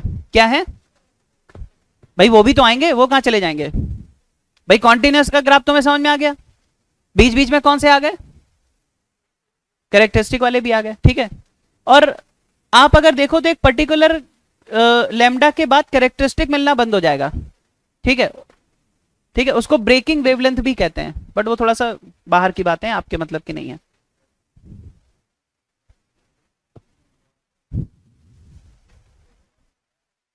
भैया इलेक्ट्रॉन से तो कोई मतलब ही नहीं जो आया। इलेक्ट्रॉन जो बाहर से आया उसका काम सिर्फ इतना था, वैकेंसी क्रिएट करना, नॉकआउट करना, लेके जाना। एक बार वैकेंसी क्रिएट हो गई, उसके बाद उस वैकेंसी को फिल करने के लिए जब हायर एनर्जी का कोई इलेक्ट्रॉन आएगा तो वो दो ऑर्बिट के बीच में एनर्जी डिफरेंस को ही रिप्रेजेंट करेगा। तो इसीलिए कैरेक्टरिस्टिक उस एटम के अंदर की कहानी है। अभी क्वेश्चन करेंगे, दिमाग हिल जाएगा, बिल्कुल सही है। तो क्या भी आपको कॉन्टिन्यूस और कैरेक्टरिस्टिक दोनों समझ में आ गए? दो फॉर्मूले हैं सिर्फ, बताओ जरा कॉन्टिन्यूस में कौन सा फॉर्मूला लगेगा? लैम्डा मिनिमम का HC/EV, बहुत ही बढ़िया। और कैरेक्टरिस्टिक में कौन सा फॉर्मूला लगेगा? बोलो, कैरेक्टरिस्टिक में कौन सा फॉर्मूला लगेगा? तुम्हें कोई भी लैम्डा चाहिए, HC/ΔE। ये डेल्टा ई किन दो के बीच का है? जिनके बीच में ट्रांजिशन हो रहा है, ठीक है, बहुत ही बढ़िया। तो बस दो ही फॉर्मूले लगते हैं, इसमें है ही नहीं कुछ। डेल्टा ई कैसे निकालेंगे वो दिया जाएगा आपको, ठीक है। इसके बाद आइए हमारे मोजले साहब, ठीक है, बड़ी मेहनत की इन्होंने, क्या क्या वो बताएंगे। देखिए इधर, इसके पहले आपको थोड़ा सा स्क्रीनिंग के बारे में आइडिया होना चाहिए। जेड इफेक्टिव स्क्रीनिंग है ना, केमिस्ट्री में बड़ा डिटेल में एकदम घुस जाते हो पढ़ते पढ़ते, यहां उतना नहीं पढ़ना है। अच्छा देखो भैया, जैसे मान लो यहां पर कुछ पानी पी लिया भैया, इधर आइए, इधर देखो, ये क्या है? न्यूक्लियस है, वेरी गुड, न्यूक्लियस है। और इसके इधर अगर आप देखो तो यहां पर क्या है? के शेल है, सुनना ध्यान से। और यहां पर क्या है? हाँ, तो ये के हो गई, ये एल हो गई, ठीक है। मान लो यहां पर एक इलेक्ट्रॉन है और एक की वैकेंसी है, एक की वैकेंसी है, ठीक है। अब जरा सुनना, और मान लो यहां से कोई इलेक्ट्रॉन इसको फिल करने के लिए आ रहा है, ठीक है, बस कॉन्सेप्ट को समझो, हमें बहुत ज्यादा इसमें नहीं डेप्थ में जाना है। ये न्यूक्लियस है, बताओ न्यूक्लियस में कितना चार्ज है, प्लस Ze, है ना, और इस न्यूक्लियस के चारों तरफ एक इलेक्ट्रॉन तो घूम ही रहा है ना, एक इलेक्ट्रॉन का क्लाउड तो है ही ना, एक इलेक्ट्रॉन घूम रहा है, तो उस इलेक्ट्रॉन का चार्ज कितना हो गया, -e। न्यूक्लियस का कितना है, +Ze, और इस इलेक्ट्रॉन का कितना है, -e। अब जरा थोड़ा सोच के देखो, जो इलेक्ट्रॉन बाहर से आ रहा होगा, कहां से, ये वाला इलेक्ट्रॉन जो आ रहा होगा, इसको क्या लग रहा होगा कि अंदर जो नेट चार्ज है वो कितना है, 0 थोड़ी ना भैया। सोचो, इस इलेक्ट्रॉन के लिए तो ये पूरा एक सिस्टम हो गया ना, जो बाहर से आ रहा है या यहां से आ रहा है उसके लिए क्या है, एक तो न्यूक्लियस है जिसमें +Ze है, और ये इलेक्ट्रॉन जो इसके चारों तरफ घूम रहा है, एनवेलप तैयार कर रहा है, उस पर कितना, -e है। तो बताओ इसका नेट चार्ज कितना हो गया, +Ze -e, यानी Z -1 इंटू ई।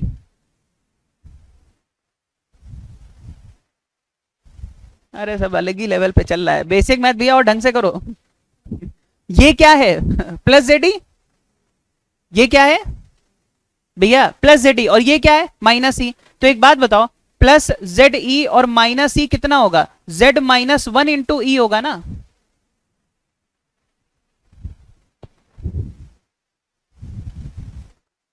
भैया समझ आया। तो बताओ इस इलेक्ट्रॉन को क्या लग रहा है कि Z है या Z -1 है, Z -1 है। इसको इफेक्टिव चार्ज जो दिखाई दे रहा है वो Ze दिख रहा है कि Z -1 इंटू ई दिख रहा है, अरे है या नहीं है। तो इसका मतलब यहां पर क्या हुआ कि चक्कर थोड़ा सा बदल गया, यहां पर Z नहीं होगा, Z इफेक्टिव जैसी कुछ बात होगी, बोलो। और Z में जो तुमने सबट्रेट किया, जैसे यहां तो 1 सबट्रेट किया है, सोचो और कोई बाहर से इलेक्ट्रॉन आ रहा हो, उसके लिए मान लो 2-3 इलेक्ट्रॉन का कुछ स्क्रीनिंग हो, एक अंदर घूम रहा हो, एक बाहर, पता नहीं ऐसे जो भी घूम रहा हो, अलग अलग डिस्टेंस पे घूम रहा हो, तो उसके लिए Z -1 की जगह कुछ Z- समथिंग और कुछ आएगा। अरे बात समझ में आ रही है। तो ये सारी चीजें, तो उसके लिए फिर आता है मॉडिफाइड रिडबर्ग्स फॉर्मूला। क्या आता है, आराम से, मॉडिफाइड रिडबर्ग्स फॉर्मूला क्या है, जरा ध्यान से देखें। तो 1/λ, सबसे पहले बताओ हम लोग 1/λ क्या पढ़ते थे बोर मॉडल में, पहले वो बता दो क्या पढ़ते थे, R हाँ Z², very good very good, 1/n1² - 1/n2², क्या ये चीज हम लोग पहले पढ़ते थे। अब Z नहीं रहेगा, Z- समथिंग हो जाएगा, और वो होता है Z- सिग्मा। क्या हो जाता है, Z- सिग्मा, ठीक है। ये जो सिग्मा है इसको हम क्या बोलते हैं बताओ, स्क्रीनिंग कांस्टेंट, ठीक है, अपने लिए बस यही है, ठीक है, स्क्रीनिंग कांस्टेंट। और Z- सिग्मा क्या है, Z इफेक्टिव है, ठीक है भैया, Z- सिग्मा क्या है, Z इफेक्टिव है, Z इफेक्टिव। अरे बोलो, यही तो है ना, इसीलिए बोर साहब ने सिंगल इलेक्ट्रॉन सिस्टम के लिए बताया था, क्योंकि जब एक ही इलेक्ट्रॉन था और वही ट्रांजिशन कर रहा है तो उसके लिए तो Z ही है। लेकिन अगर बहुत सारे इलेक्ट्रॉन है तो एक इलेक्ट्रॉन के लिए न्यूक्लियस प्लस बहुत सारे इलेक्ट्रॉन मिला के Z चेंज हो गया ना, तो वो Z- सिग्मा हो गया। तो R Z इफेक्टिव का स्क्वायर 1/n1, ये फॉर्मूला आप लगा सकते हो। अब मोजले लॉ के आप ये सोच रहे होगे, चलो वहां पर चलते हैं। एक बात बताओ, अगर हमें लैम्डा पता चल गया तो क्या हम फ्रीक्वेंसी निकाल सकते हैं, जरा बताओ फ्रीक्वेंसी का फॉर्मूला क्या होता है, कैसे निकालोगे फ्रीक्वेंसी। तो आपको पता है कि जो स्पीड ऑफ लाइट है वो क्या होता है, बोलो बोलो बोलो बोलो, लैम्डा इंटू फ्रीक्वेंसी। क्या इसमें क्या था, तो फ्रीक्वेंसी क्या है, C/λ, और हमें 1/λ पता है, बताओ 1/λ क्या था, R Z- सिग, मतलब Z इफेक्टिव स्क्वायर, साथ में 1/n1² - 1/n2², तो बस C और आ गया साथ में। तो फ्रीक्वेंसी क्या आ गई बताओ, RC, बोलो, RC Z effective square 1/n1² - 1/n2²। तो आप देखो मोजले लॉ क्या है जरा समझना। उन्होंने क्या किया, उनको ये बात समझ में, भैया इधर देखा करो, उनको ये बात समझ में आ गई थी कि फ्रीक्वेंसी का Z के साथ रिलेशन है, फ्रीक्वेंसी का Z के साथ रिलेशन, उसके वेट एट से कोई मतलब नहीं है जो पीरियोडिक टेबल में पहले माना जाता था। मोजले साहब को ये बात समझ में आ गई, फ्रीक्वेंसी का रिलेशन जेड के साथ है। अरे बोलो। और फिर उन्होंने ग्राफ प्लॉट किया, अलग अलग जेड के लिए अलग अलग फ्रीक्वेंसी, और फिर कैरेक्टरिस्टिक एक्सरे पूरा ग्राफ प्लॉट किया। ग्राफ क्या था जरा यहां से समझने की कोशिश करना, जरा दोनों तरफ स्क्वायर रूट लेना भैया, दोनों तरफ स्क्वायर रूट लेना। बताओ स्क्वायर रूट ऑफ फ्रीक्वेंसी क्या आ जाएगी? Square root of RC 1/n1 square minus 1/n2 square. ठीक है, एक तो ये हो गया, साथ में z माइनस सिग्मा। अरे बोलो है या नहीं है? तो जो मोजले लॉ है वो ये है, कुछ कहते हैं फ्रीक्वेंसी का जो स्क्वायर रूट है वो आएगा a times z minus sigma, या b लिख दो आप। अरे इस पूरे को a मान लिया, कांस्टेंट ही तो है। अच्छा बताओ a किस पे डिपेंड कर रहा है? कई बार क्वेश्चन में ये पूछ लेते हैं लोग, ये रट के जाते हैं, ये कांस्टेंट है, ये कांस्टेंट है, z ये ऐसे, ठीक। वहां पूछ लेते हैं a किस पे डिपेंड कर रहा है? a डिपेंड कर रहा है ट्रांजिशन कहां से कहां हो रहा है। अरे बोलो भैया, a डिपेंड कर रहा है ट्रांजिशन किस सेल से किस सेल में हो रहा है। क्वेश्चन पूछा जा सकता है ये, a किस पे, a कांस्टेंट है लेकिन किस चीज पे डिपेंड कर रहा है कि ट्रांजिशन कहां से कहां हो रहा है। और सिग्मा स्क्रीनिंग है, z इफेक्टिव से रिलेटेड है। अब ये बताओ अगर हम स्क्वायर रूट ऑफ फ्रीक्वेंसी को z के साथ रिलेट करें तो बताओ कैसा रिलेशन है? क्या square root of frequency z effective के प्रोपोर्शनल है?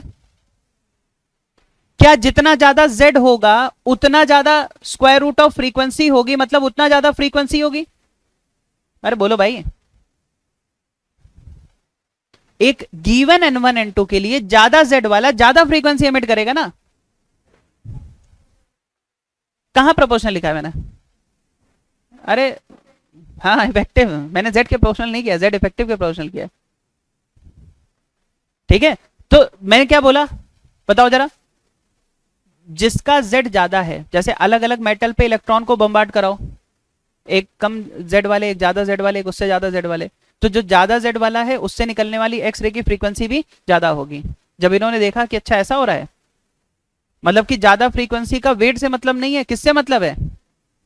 z से मतलब है। तब उनके समझ में आया कि चलो एक काम करते हैं, पीरियोडिक टेबल उठाते हैं और उसमें एक नया काम करते हैं, है ना। अरे बोलो भैया सही है? सोचो एक छोटा सा एक्सपेरिमेंट कहां तक ले गया, पूरी दुनिया बदल दी, समझ रहे हो? केमिस्ट्री पूरी एकदम अलग डायरेक्शन में चली गई, है कि नहीं भैया? तो मतलब ये केमिस्ट्री के लिए तो मतलब ये सब कुछ है, क्यों, है कि नहीं भैया? अगर ये एक्सपेरिमेंट ना होता, ये सब ना होता, तो हम लोग पता नहीं क्या क्या पढ़ रहे होते। आज जो एक ट्रेंड समझ में आता है ना थोड़ा बहुत, वो ट्रेंड भी ना होता। एक्सेप्शन तो थोड़े बहुत होते हैं, एक ट्रेंड तो समझ में आता है, वो ट्रेंड भी ना होता, सबको अलग अलग पढ़ रहे होते। सही है, तो लोग पढ़ना बंद कर देते।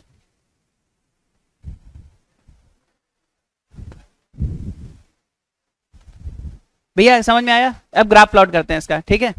ग्राफ, चलो बताओ जरा, स्क्वायर रूट ऑफ फ्रीक्वेंसी का ग्राफ प्लॉट करें भैया, क्वेश्चन भी करने हैं। थक गए होगे ना तुम लोग? बिना किए ही तो लोग थकते हैं करने वाला नहीं थकता है, वो थोड़ी देर आराम करेगा फिर करना शुरू कर देगा। आओ इधर, देखो कितना मजा, देखो मजा देखो, मतलब अंदर से पूरा एकदम खुशी निकल रही है, कंट्रोल नहीं हो रहा है, चेहरे पे एकदम खुशी। बताओ जरा ग्राफ कैसा बनेगा, बताओ भैया। रूट ऑफ फ्रीक्वेंसी क्या है बताओ, a ब्रैकेट में z माइनस सिग्मा, तो z के साथ ग्राफ कैसा है? सबसे पहले तो बताओ, अगर हम इसको y is equal to M X plus C type से लिखे तो क्या स्लोप इसका पॉजिटिव है, क्या c इसका नेगेटिव है? तो क्या ग्राफ कुछ ऐसे आएगा? अरे बोलो, ग्राफ ऐसा आएगा, पॉजिटिव स्लोप नेगेटिव इंटरसेप्ट, मतलब अगर तुम इसको पीछे बढ़ाओगे तो यहां पर कहीं काटेगा।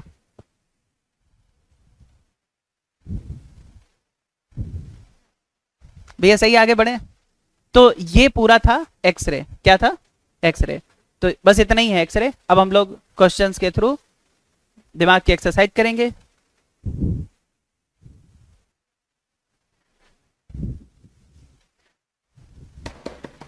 भैया भैया क्वेश्चन चलिए क्वेश्चन करेंगे। बताओ क्वेश्चन में क्या लिखा है? ये कह रहे हैं कि कट ऑफ वेवलेंथ को डिक्रीज करना है, कह रहे हैं कट ऑफ वेवलेंथ को 25% से डिक्रीज करना है, तो पोटेंशियल को कितने से क्या करना पड़ेगा? कट ऑफ वेवलेंथ का फॉर्मूला सभी को पता है? कट ऑफ वेवलेंथ सबको पता है? कट ऑफ वेवलेंथ क्या मिनिमम वेवलेंथ होती है? तो मिनिमम वेवलेंथ क्या होती है जरा बताओ? H C upon eV. अरे बोलो भैया, कट ऑफ वेवलेंथ क्या होती है? H C upon eV. तो आपसे पूछा है, बताओ लेमडा मिनिमम का वी के साथ क्या रिलेशन है? बोलो भैया, इनवर्स रिलेशन है ना।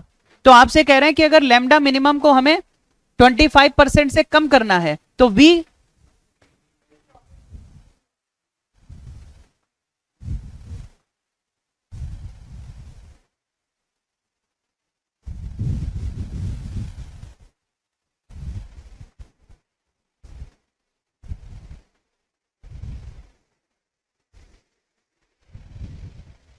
मतलब मुझे कई बार ये नहीं समझ में आता मैं बोलूं किस बात पे।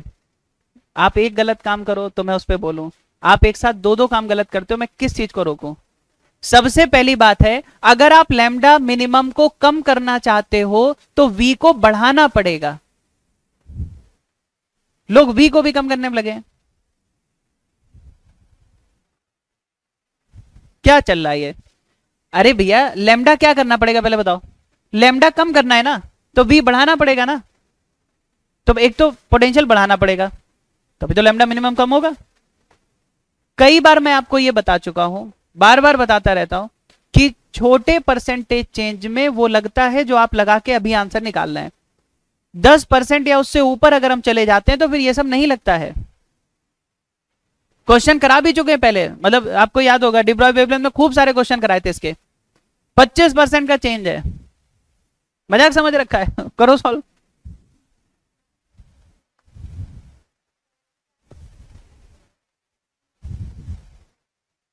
मैं अभी करके दिखाऊंगा, तब तक आपको जो बन पड़े करो।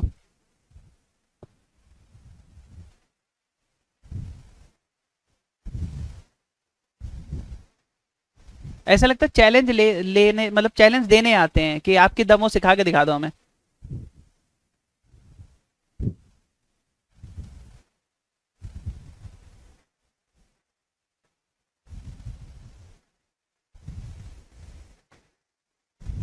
करो सॉल्व करो। आपको बताना है कि जो v है वो कितने परसेंट से बढ़ाएं ताकि लैम्डा 25% से कम हो जाए।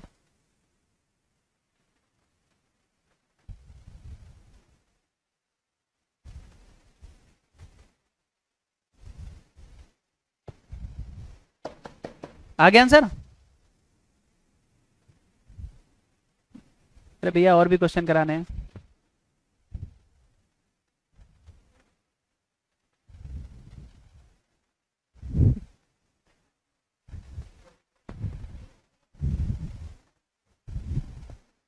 चलो भैया सामने देखो, मैं करके दिखाता हूं।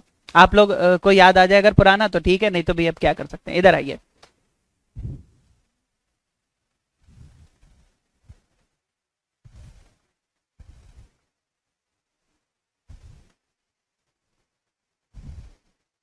कुछ तो ऐसे बैठे हैं, जमाना कितना भी बदल जाए हमने वादा किया था कि हम नहीं बदलेंगे। वादा जिससे किया था उसके लिए ना बदलो, ठीक है। यहां तो भैया बदलो। कुछ तो अंदर चेंज लाओ अपने, कि वही रहोगे हमेशा। आओ इधर, इधर देखो। चलो बताओ। अच्छा पहले एक बात मुझे बताओ, पहले अगर लैम्डा लैम्डा था तो बाद में कितना हो गया? 25% से कम करना है, क्यों? 25% से कम करना है, तो 25% से कम कर दिया तो 75% रह गया ना। 75% रह गया मतलब कितना? 75/100 मतलब 3/4 लैम्डा। जो लैम्डा लैम्डा था अब वो 3/4 लैम्डा हो गया। अरे बोलो भैया। अब मुझे एक बात बताओ, स्टॉपिंग पोटेंशियल लैम्डा से रिलेटेड है कि 1/लैम्डा से रिलेटेड है? सॉरी स्टॉपिंग बोल रहे हैं, पोटेंशियल डिफरेंस लैम्डा से रिलेटेड है कि 1/लैम्डा से रिलेटेड है? बोलो 1/लैम्डा। तो अगर पहले वो v था तो बाद में बताओ लैम्डा कितने टाइम्स हुआ? 3/4। तो v कितने टाइम्स होगा? 4/3। अरे होगा या नहीं होगा ये? और अगर ये 4/3 टाइम्स हो चुका है, वो ध्यान से देखो ये, कि पहले था v अब हो गया 4/3v। अरे यही हो गया ना, बोलो। तो बताओ परसेंटेज चेंज कितना आया? परसेंटेज चेंज होता है final minus initial upon initial into 100।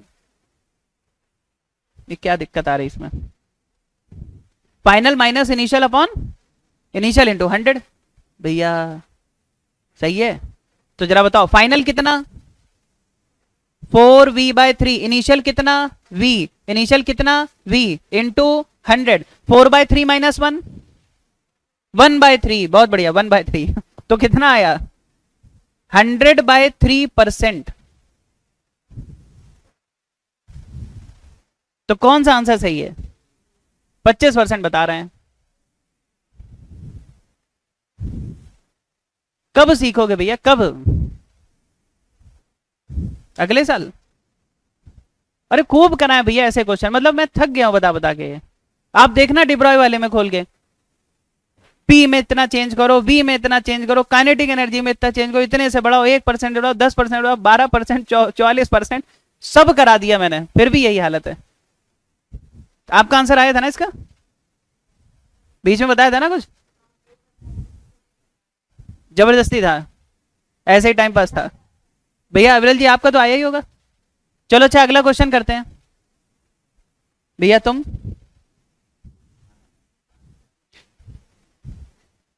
लोग कह रहे हैं सर क्या है, दिवाली के बाद देखिएगा हमारे में ट्रांसफॉर्मेशन।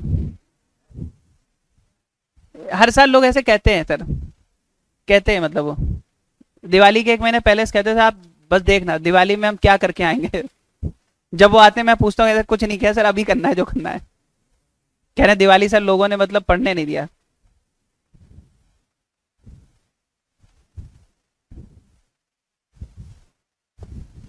करो करो भैया, कट ऑफ वेवलेंथ निकालनी है कॉन्टिन्यूअस एक्सरे की, और 40 किलोवोल्ट पे ऑपरेट किया जा रहा है। देखो आंसर थोड़ी देर में बताओ चलेगा, लेकिन गलत नहीं होना चाहिए।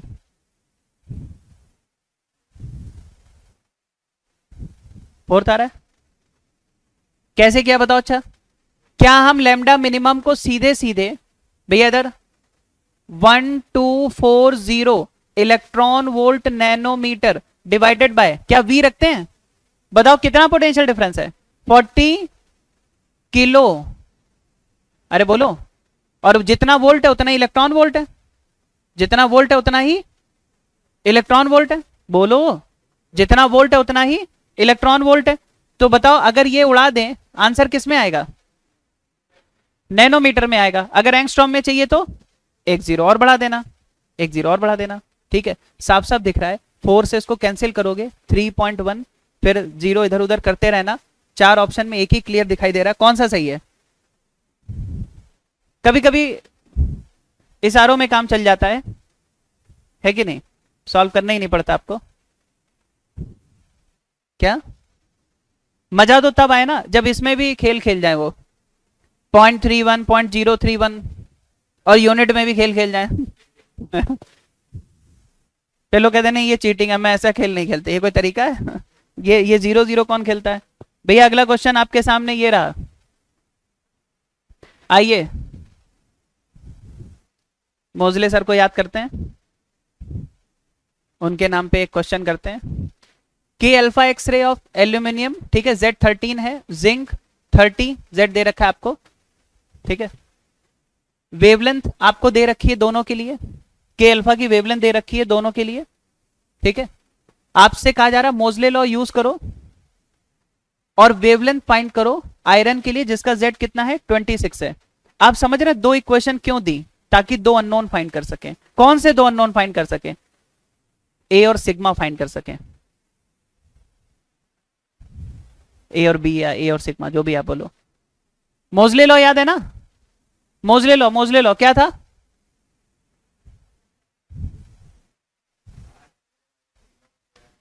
अरे भैया जो हम लोग लिखते थे स्क्वायर रूट ऑफ फ्रीक्वेंसी, वो क्या होती थी भाई? यहीं से देख लो उठा के, Z माइनस, यही तो है ना? अरे है या नहीं है? बोलो। तो आप ये बताओ जरा, फ्रीक्वेंसी का मतलब फ्रीक्वेंसी निकाले तो क्या आएगा? अगर फ्रीक्वेंसी निकाले ए स्क्वायर Z माइनस बी का स्क्वायर, और फ्रीक्वेंसी को क्या लिख सकते हो बताओ? C by lambda. कुछ बोला करो भाई, है ना? ये है। अब आप मुझे एक बात बताओ, क्या इन्होंने आपको बोल रखा है, जरा देखो, क्या ऊपर से नीचे तक सब जगह के अल्फा की बात की गई है? बोलो बोलो बोलो, ध्यान देना क्वेश्चन पे। एल्यूमिनियम के लिए के अल्फा है, जिंक के लिए भी के अल्फा है, आयरन के लिए भी के अल्फा है। तो ए सबके लिए सेम हुआ कि नहीं हुआ? अरे ए किस चीज पे डिपेंड करता था, ट्रांजिशन कहां से कहां हो रहा है। अगर सबके लिए के अल्फा है तो ए सबके लिए सेम है। अरे है या नहीं है। अब आपको क्या बोला गया बताओ यहां पर, ये कह रहे हैं जब z की वैल्यू 13 लोगे, बोलो तो वेवलेंथ कितनी आ रही है 887 पिकोमीटर, और जब z की वैल्यू 30 ले रहे हो तो लैम्डा कितना आ रहा है 146 पिकोमीटर। अरे बोलो, और जब z की वैल्यू 26 ले रहे हो तो लैम्डा कितना आएगा वो फाइंड करना है। यानी z और लैम्डा, बस इतना है। ध्यान से देखो कैसे करोगे सॉल्व, बताओ। एक बार पहले ये लैम्डा रख दो और 13z रख दो, फिर दोबारा ये वाला लैम्डा रख दो, फिर ये वाला z रख दो। हाँ ये तो सेम ही रहेगा ना, कट जाएगा बिल्कुल। ए क्यों सेम है बताओ, ए क्यों सेम है। ए क्या था याद करो, square root of R C 1/n1 square minus 1/n2 square. हाँ फटाफट सॉल्व करके बताओ भैया क्या आ रहा है।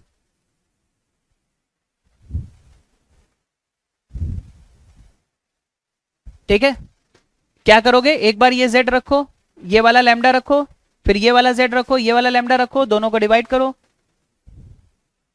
आपको क्या निकालना है, z26 पर लैम्डा कितना होगा। हाँ थोड़ा सॉल्व करने का काम है यहां पर। बताओ पहली क्वेश्चन क्या बनाई आपने, c by 887 is equal to A square और z कितना 13 माइनस बी का स्क्वायर, बोलो यही तो है ना। दूसरी इक्वेशन c अपॉन 146 ए स्क्वायर 30 माइनस बी स्क्वायर, बोलो भाई। और जो तुम्हें लैम्डा निकालना है उसके लिए c by lambda is equal to A square और यहां पर 26 माइनस बी का स्क्वायर। इनको सॉल्व करके वहां वैल्यू पुट करके हमें, बोलो भाई हमें क्या निकालना चाहिए एक बात बताओ। बी पता चल जाए तो हो जाएगा, तो या तो इसको डिवाइड करके बी निकाल लो। नहीं समझे, अरे इसको जब डिवाइड करोगे सी कैंसिल हो जाएगा, ए स्क्वायर कैंसिल हो जाएगा, बी तो मिल जाएगा, यहां से बी मिल जाए यहां पुट कर दो। एक काम करते हैं ना, कुछ और क्वेश्चन भी निपटा लेते हैं, इसको घर से कर लेना जाके, ठीक है, यहां बहुत टाइम कंज्यूम कर लोगे। हाँ समझ में आ गया, एक बार कर लेना जाके, कल बात करेंगे इस पर। अगला क्वेश्चन भैया देखो, भैया नेक्स्ट क्वेश्चन, नेक्स्ट क्वेश्चन देखो सामने, फटाफट रीड करो। क्या बोला गया, शॉर्ट वेवलेंथ लिमिट, मतलब लैम्डा मिनिमम की बात की जा रही है। लैम्डा मिनिमम कितने से शिफ्ट होता है बताओ, 26 पिकोमीटर से शिफ्ट होता है। ठीक है, जब आप उसको जो ऑपरेटिंग वोल्टेज है वो ओरिजिनल वैल्यू का 1.5 टाइम्स तक बढ़ा देते हो। देखो पूरा पढ़ो क्वेश्चन, करके दिखाओ क्वेश्चन फटाफट। लैम्डा मिनिमम 26 पिकोमीटर से शिफ्ट होता है जब आप ऑपरेटिंग वोल्टेज को ओरिजिनल वैल्यू का 1.5 टाइम्स तक इंक्रीज कर देते हो। मतलब कि जो ऑपरेटिंग वोल्टेज पहले कितना था V, वो कितना हो गया 1.5 V। बताओ V बढ़ाने से लैम्डा बढ़ेगा कि कम होगा, कम होगा। तो जो लैम्डा पहले लैम्डा था अब कितना हो जाएगा, लैम्डा माइनस 26 पिकोमीटर। तो आपसे पूछा है V क्या होगा, तो पहले वाला लैम्डा क्या लिखोगे HC अपॉन EV, और बाद में लिखोगे लैम्डा माइनस 26। ठीक है, और ये हो जाएगा HC अपॉन E, और V की जगह V प्लस, नहीं V 1.5 V तो हो गया है डायरेक्ट। अरे V प्लस हाफ V लिखो या पूरा 1.5 V लिख दो। भैया इसको सॉल्व करके क्या निकालना है अपने को, क्या निकालना है, V निकालना है V। और V कैसे निकलेगा, ये HC बाय EV यहां रख दो,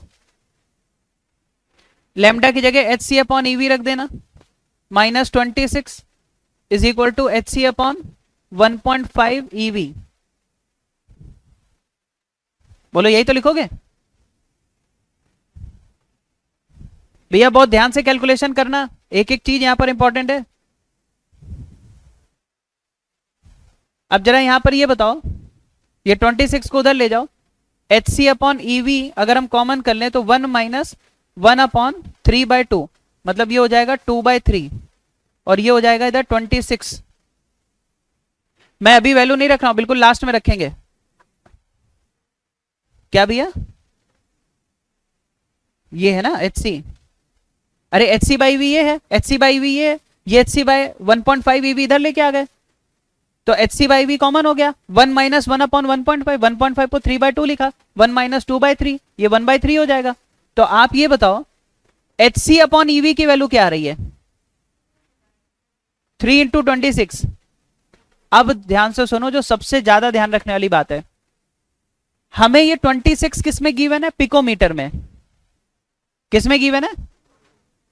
पिकोमीटर, 10⁻12। और ये जो एच सी की वैल्यू है वो हम किस में जानते हैं? Electron volt nanometre.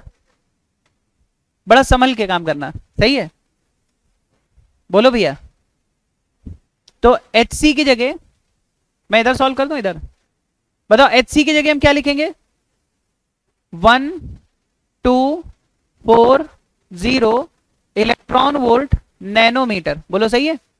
तो नीचे जो एनर्जी होगी वो V इलेक्ट्रॉन वोल्ट बन जाएगी। दूसरी तरफ आपके पास लिखा है 3 इंटू 26। अच्छा ये किस में? पिकोमीटर में है, तो इसको हम क्या नैनोमीटर में कन्वर्ट कर लें?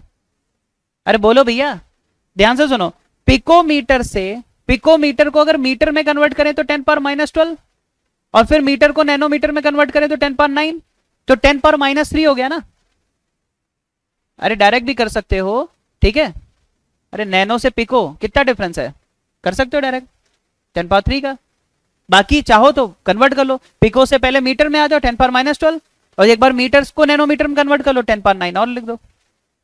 अरे कुछ बोलो। तो बस अब बताओ जरा यहां से V की वैल्यू कितनी आ गई? 1240 डिवाइडेड बाय कितना है? 3 इंटू 26 इंटू 10⁻³ ये इतना वोल्ट आएगा। तुम चाहो तो 10⁻³ को ऊपर ले आना, किलो बन जाएगा वो, और बाकी सॉल्व कर लो कितना आ रहा है। 1240 अपॉन 3 इंटू 26 सॉल्व कर लो और किलो वोल्ट बना दो उसको, 10⁻³ को ऊपर लाके किलो बना दो।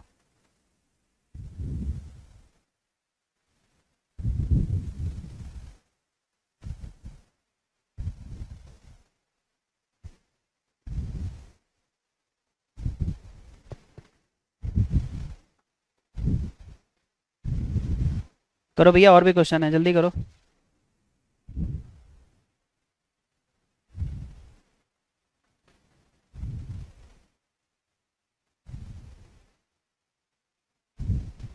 कितना आ रहा है? 15.9। अप्रोक्स 16 लिख दें, तो इसको 16 लिख दो, 16 किलो वोल्ट, और 10⁻³ है ना, ऊपर जाके किलो बन जाएगा ना।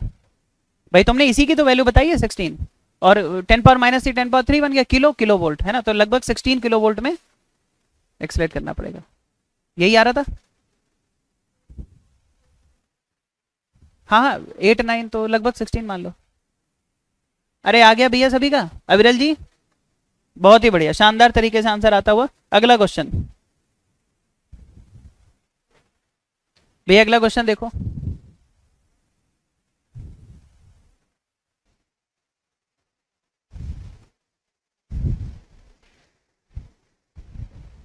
चलो देखो भैया, क्या अभी सॉल्व कर रहे हैं? अच्छा सबसे पहले मुझे एक बात बताइए भैया, इधर देखो, के अल्फा का मतलब क्या है? के अल्फा का मतलब क्या है बताओ? के अल्फा का मतलब है कि आपका जो इलेक्ट्रॉन है उसका ट्रांजिशन एल और के के बीच में हो रहा है। बोलो सही है? एल और के के बीच में हो रहा है, समझना जरा, एल और के के बीच में हो रहा है। अच्छा मुझे एक बात बताओ, इलेक्ट्रॉन की एनर्जी की अगर बात की जाए, ठीक है, वो सबसे ज्यादा कहां पर होगी? के में होगी या के से दूर जाने पर होगी? बिल्कुल। लेकिन अगर हम बात करें एटम की एनर्जी क्या होगी अगर वैकेंसी क्रिएट हो जाए? जैसे आप क्या बोलते हो कि इलेक्ट्रॉन अगर n = 1 में है तो एनर्जी कुछ है, 2 में जाएगा तो एनर्जी बढ़ जाएगी, 3 में जाएगा एनर्जी और ज्यादा हो जाएगी।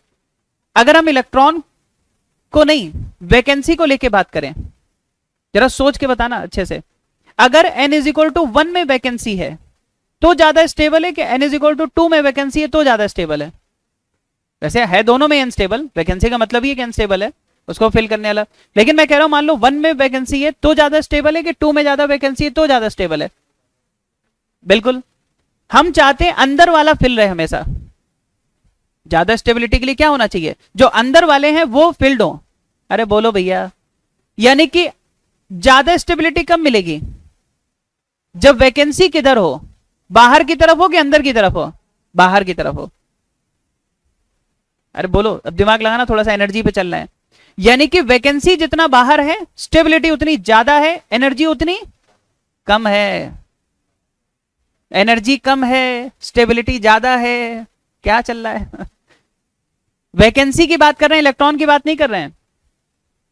अरे बोलो भैया, कि एटम है, एटम में कहीं ना कहीं वैकेंसी है, हम स्टेबिलिटी की बात कर रहे हैं। वैकेंसी जितना अंदर होगी स्टेबिलिटी उतना कम होगी। वैकेंसी जितना अंदर होगी स्टेबिलिटी उतना कम होगी, एनर्जी उतनी ज्यादा होगी। इसका मतलब अगर वैकेंसी के साथ एटम की एनर्जी को कंपेयर करें तो सबसे ज्यादा एनर्जी के की होनी चाहिए वैकेंसी के साथ। अरे तो इतनी देर से क्या यही तो बोल रहे हैं कि वैकेंसी कहां पर है? कह रहे हैं सर अब पता चला वैकेंसी के साथ। इलेक्ट्रॉन की एनर्जी की बात नहीं कर रहे हैं भैया, आप समझ नहीं रहे मेरी बात। मैं वैकेंसी की बात, आप क्या चाहते हो कि अंदर वाला फिल हो तभी तो बाहर वाला फिल करें, यानी कि स्टेबिलिटी तब मिलेगी ना जब अंदर वाला फील्ड होगा। अगर अंदर वाले में ही वैकेंसी आ गई तो वो अनस्टेबल हो गया ना। तो जितना अंदर वैकेंसी होगी उतना ज्यादा, उतना कम स्टेबल होगा, जितना कम स्टेबल होगा एनर्जी उतनी ज्यादा होगी। तो ई के इससे कम एनर्जी किसकी होगी? ईएल। अरे बोलो, और जितना बाहर जाओगे एनर्जी उतनी कम होती जाएगी। लास्ट में मान लो यहां पर कोई रेफरेंस है या जीरो एनर्जी लेवल है। अरे बोलो, सही है ना ये? अच्छा अब एक चीज मुझे जरा बताइएगा यहाँ पर, ठीक है? ये बिल्कुल खेल पड़, वैकेंसी के साथ खेल पूरा बदल जाता है, आप उसको बोर से, है ना, समझ गए ना क्या कॉन्सेप्ट है? चलो बताओ जरा इसमें क्या बोला गया है। कह रहे हैं कि के अल्फा एक्सरे के लिए जो वेवलेंथ है वो हमें 21.3 मिल रही है। जरा बताओ के अल्फा का मतलब क्या है? एल से के में आ रहा है तो एनर्जी डिफरेंस तो ये यूज हो रहा है ना। अरे बोलो भैया, बोलो बोलो, तो एनर्जी डिफरेंस ये, जरा बताओ ई के और ई एल, तो ई के माइनस ई एल क्या होना चाहिए? मतलब कि डेल्टा ई क्या होना चाहिए? क्या वो एच सी बाय लैम्डा नहीं होना चाहिए? होना चाहिए। क्या लैम्डा हमें गिवन है? 21.3 रख दो भैया इसमें। तो जरा बताओ E K minus E L is equal to कितना? Electron volt nanometre divided by कितना? 21.3। ये पिको है, इसको नैनो में कन्वर्ट करेंगे, किससे मल्टीप्लाई करेंगे? -3 नैनोमीटर। कहना क्या बदतमीजी है? अरे भाई सीधी सी बात है, पिको छोटा है नैनो बड़ा है, यूनिट बढ़ाओगे तो वैल्यू कम हो जाएगी ना। भैया इधर देखो तुम लोग, क्या चक्कर से आ रहे हैं? तो भैया नैनोमीटर से नैनोमीटर कैंसिल, क्या तुम्हें एनर्जी इलेक्ट्रॉन वोल्ट में मिल गई? मिल गई? कितनी मिल गई बताओ? E K minus E L कितना, पहले ये सॉल्व करके बताओ कितना आ रहा है।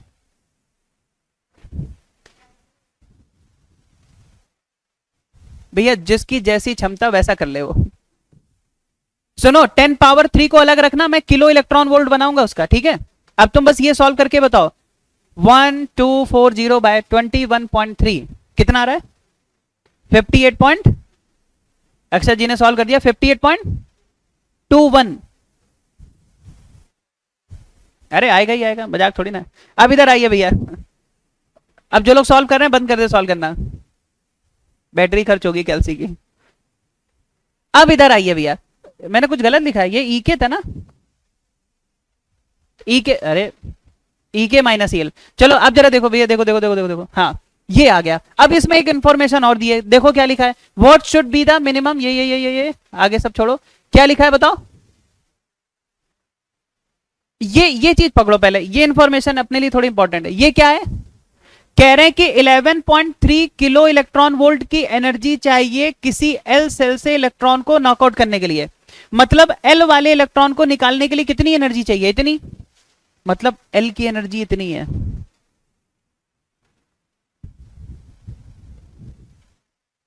आप मेरी बात समझो, एल से एल में वैकेंसी क्रिएट करने के लिए कितनी एनर्जी चाहिए?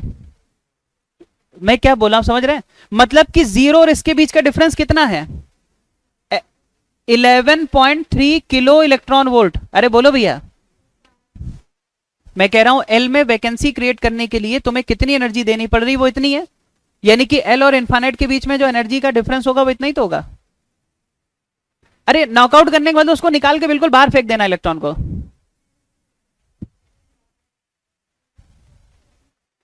आप मेरी बात नहीं समझे, ये दोनों अलग अलग प्रोसेस हैं। ये कह रहे हैं कि नहीं, एक साथ कैसे हो जाएगा?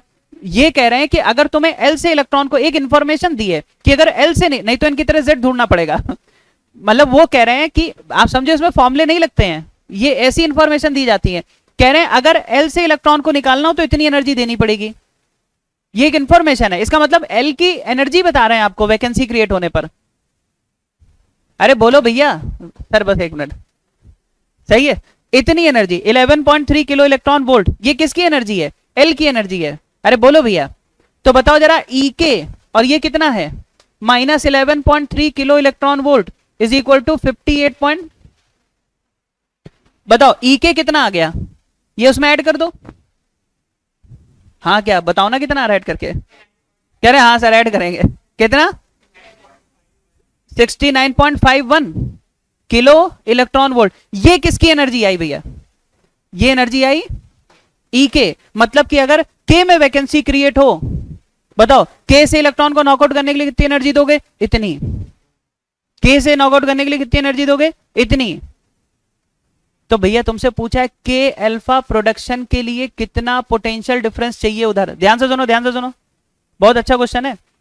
तुम्हें के की एनर्जी मिल गई भैया, सुनो, के की एनर्जी मिल गई, मतलब अगर के में वैकेंसी क्रिएट करनी हो, के इलेक्ट्रॉन को निकालना हो तो इतनी एनर्जी देनी पड़ेगी। ये एनर्जी कौन देगा? जो इलेक्ट्रॉन आ रहा है, जो एक्सेलरेट करते हुए इलेक्ट्रॉन आ रहा है और टकराएगा। तुम क्या चाहते हो? के अल्फा प्रोड्यूस करना। के अल्फा कब प्रोड्यूस होगा? जब एल से के में ट्रांजिशन होगा। एल से के में ट्रांजिशन कब होगा? जब के में वैकेंसी क्रिएट होगी। के में वैकेंसी कब क्रिएट होगी? जब के इलेक्ट्रॉन से कोई टकरा के उसको बाहर निकाल देगा। और वो कब निकाल पाएगा? जब उसके पास एनर्जी इतनी होगी। क्या हुआ भैया, हेडक हो रहा है? अरे बात समझ में आई? देख लो कितना इनडायरेक्ट क्वेश्चन है। कह रहा है के अल्फा प्रोड्यूस करना है। के अल्फा तब प्रोड्यूस होगा जब के में वैकेंसी क्रिएट होगी। के में वैकेंसी तब क्रिएट होगी जब के वाले इलेक्ट्रॉन को कोई इतनी एनर्जी देके नॉकआउट करेगा, ले जाएगा उसको अपने साथ। अरे कुछ तो बोलो, आया समझ में? तो इसका आंसर क्या जाएगा? हाँ, क्वेश्चन आते टंगस्टन का वो ढूंढ रहे हैं, जेड कितना है, पीरियोडिक टेबल में घुस गए सब जाके। मैं कह रहा हूँ ढूंढो ढूंढो, क्या दिक्कत मुझे।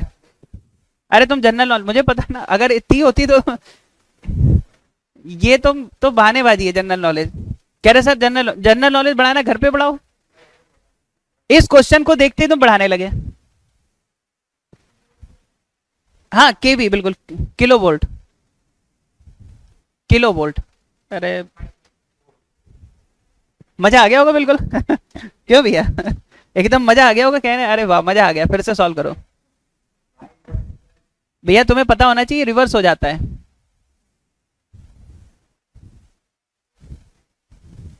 तो इसमें मजा किसी को नहीं आ सकता, मजा केवल मुझे ही आता है इसमें। अब तुम जाकर नोट बनाना इसके। समझ में आ गया क्या था? अच्छा क्वेश्चन था भैया, दिमाग लगाना है। ठीक है, पीरियोडिक टेबल की कोई जरूरत नहीं फिजिक्स में। ठीक है, अगर होगी तो तुम्हें जेड खुद देगा। ठीक है, एक फिजिक्स का जो पेपर सेट कर रहा है उसको पता है कि हम इनसे क्या पूछ सकते हैं, क्या एक्सपेक्ट कर सकते हैं।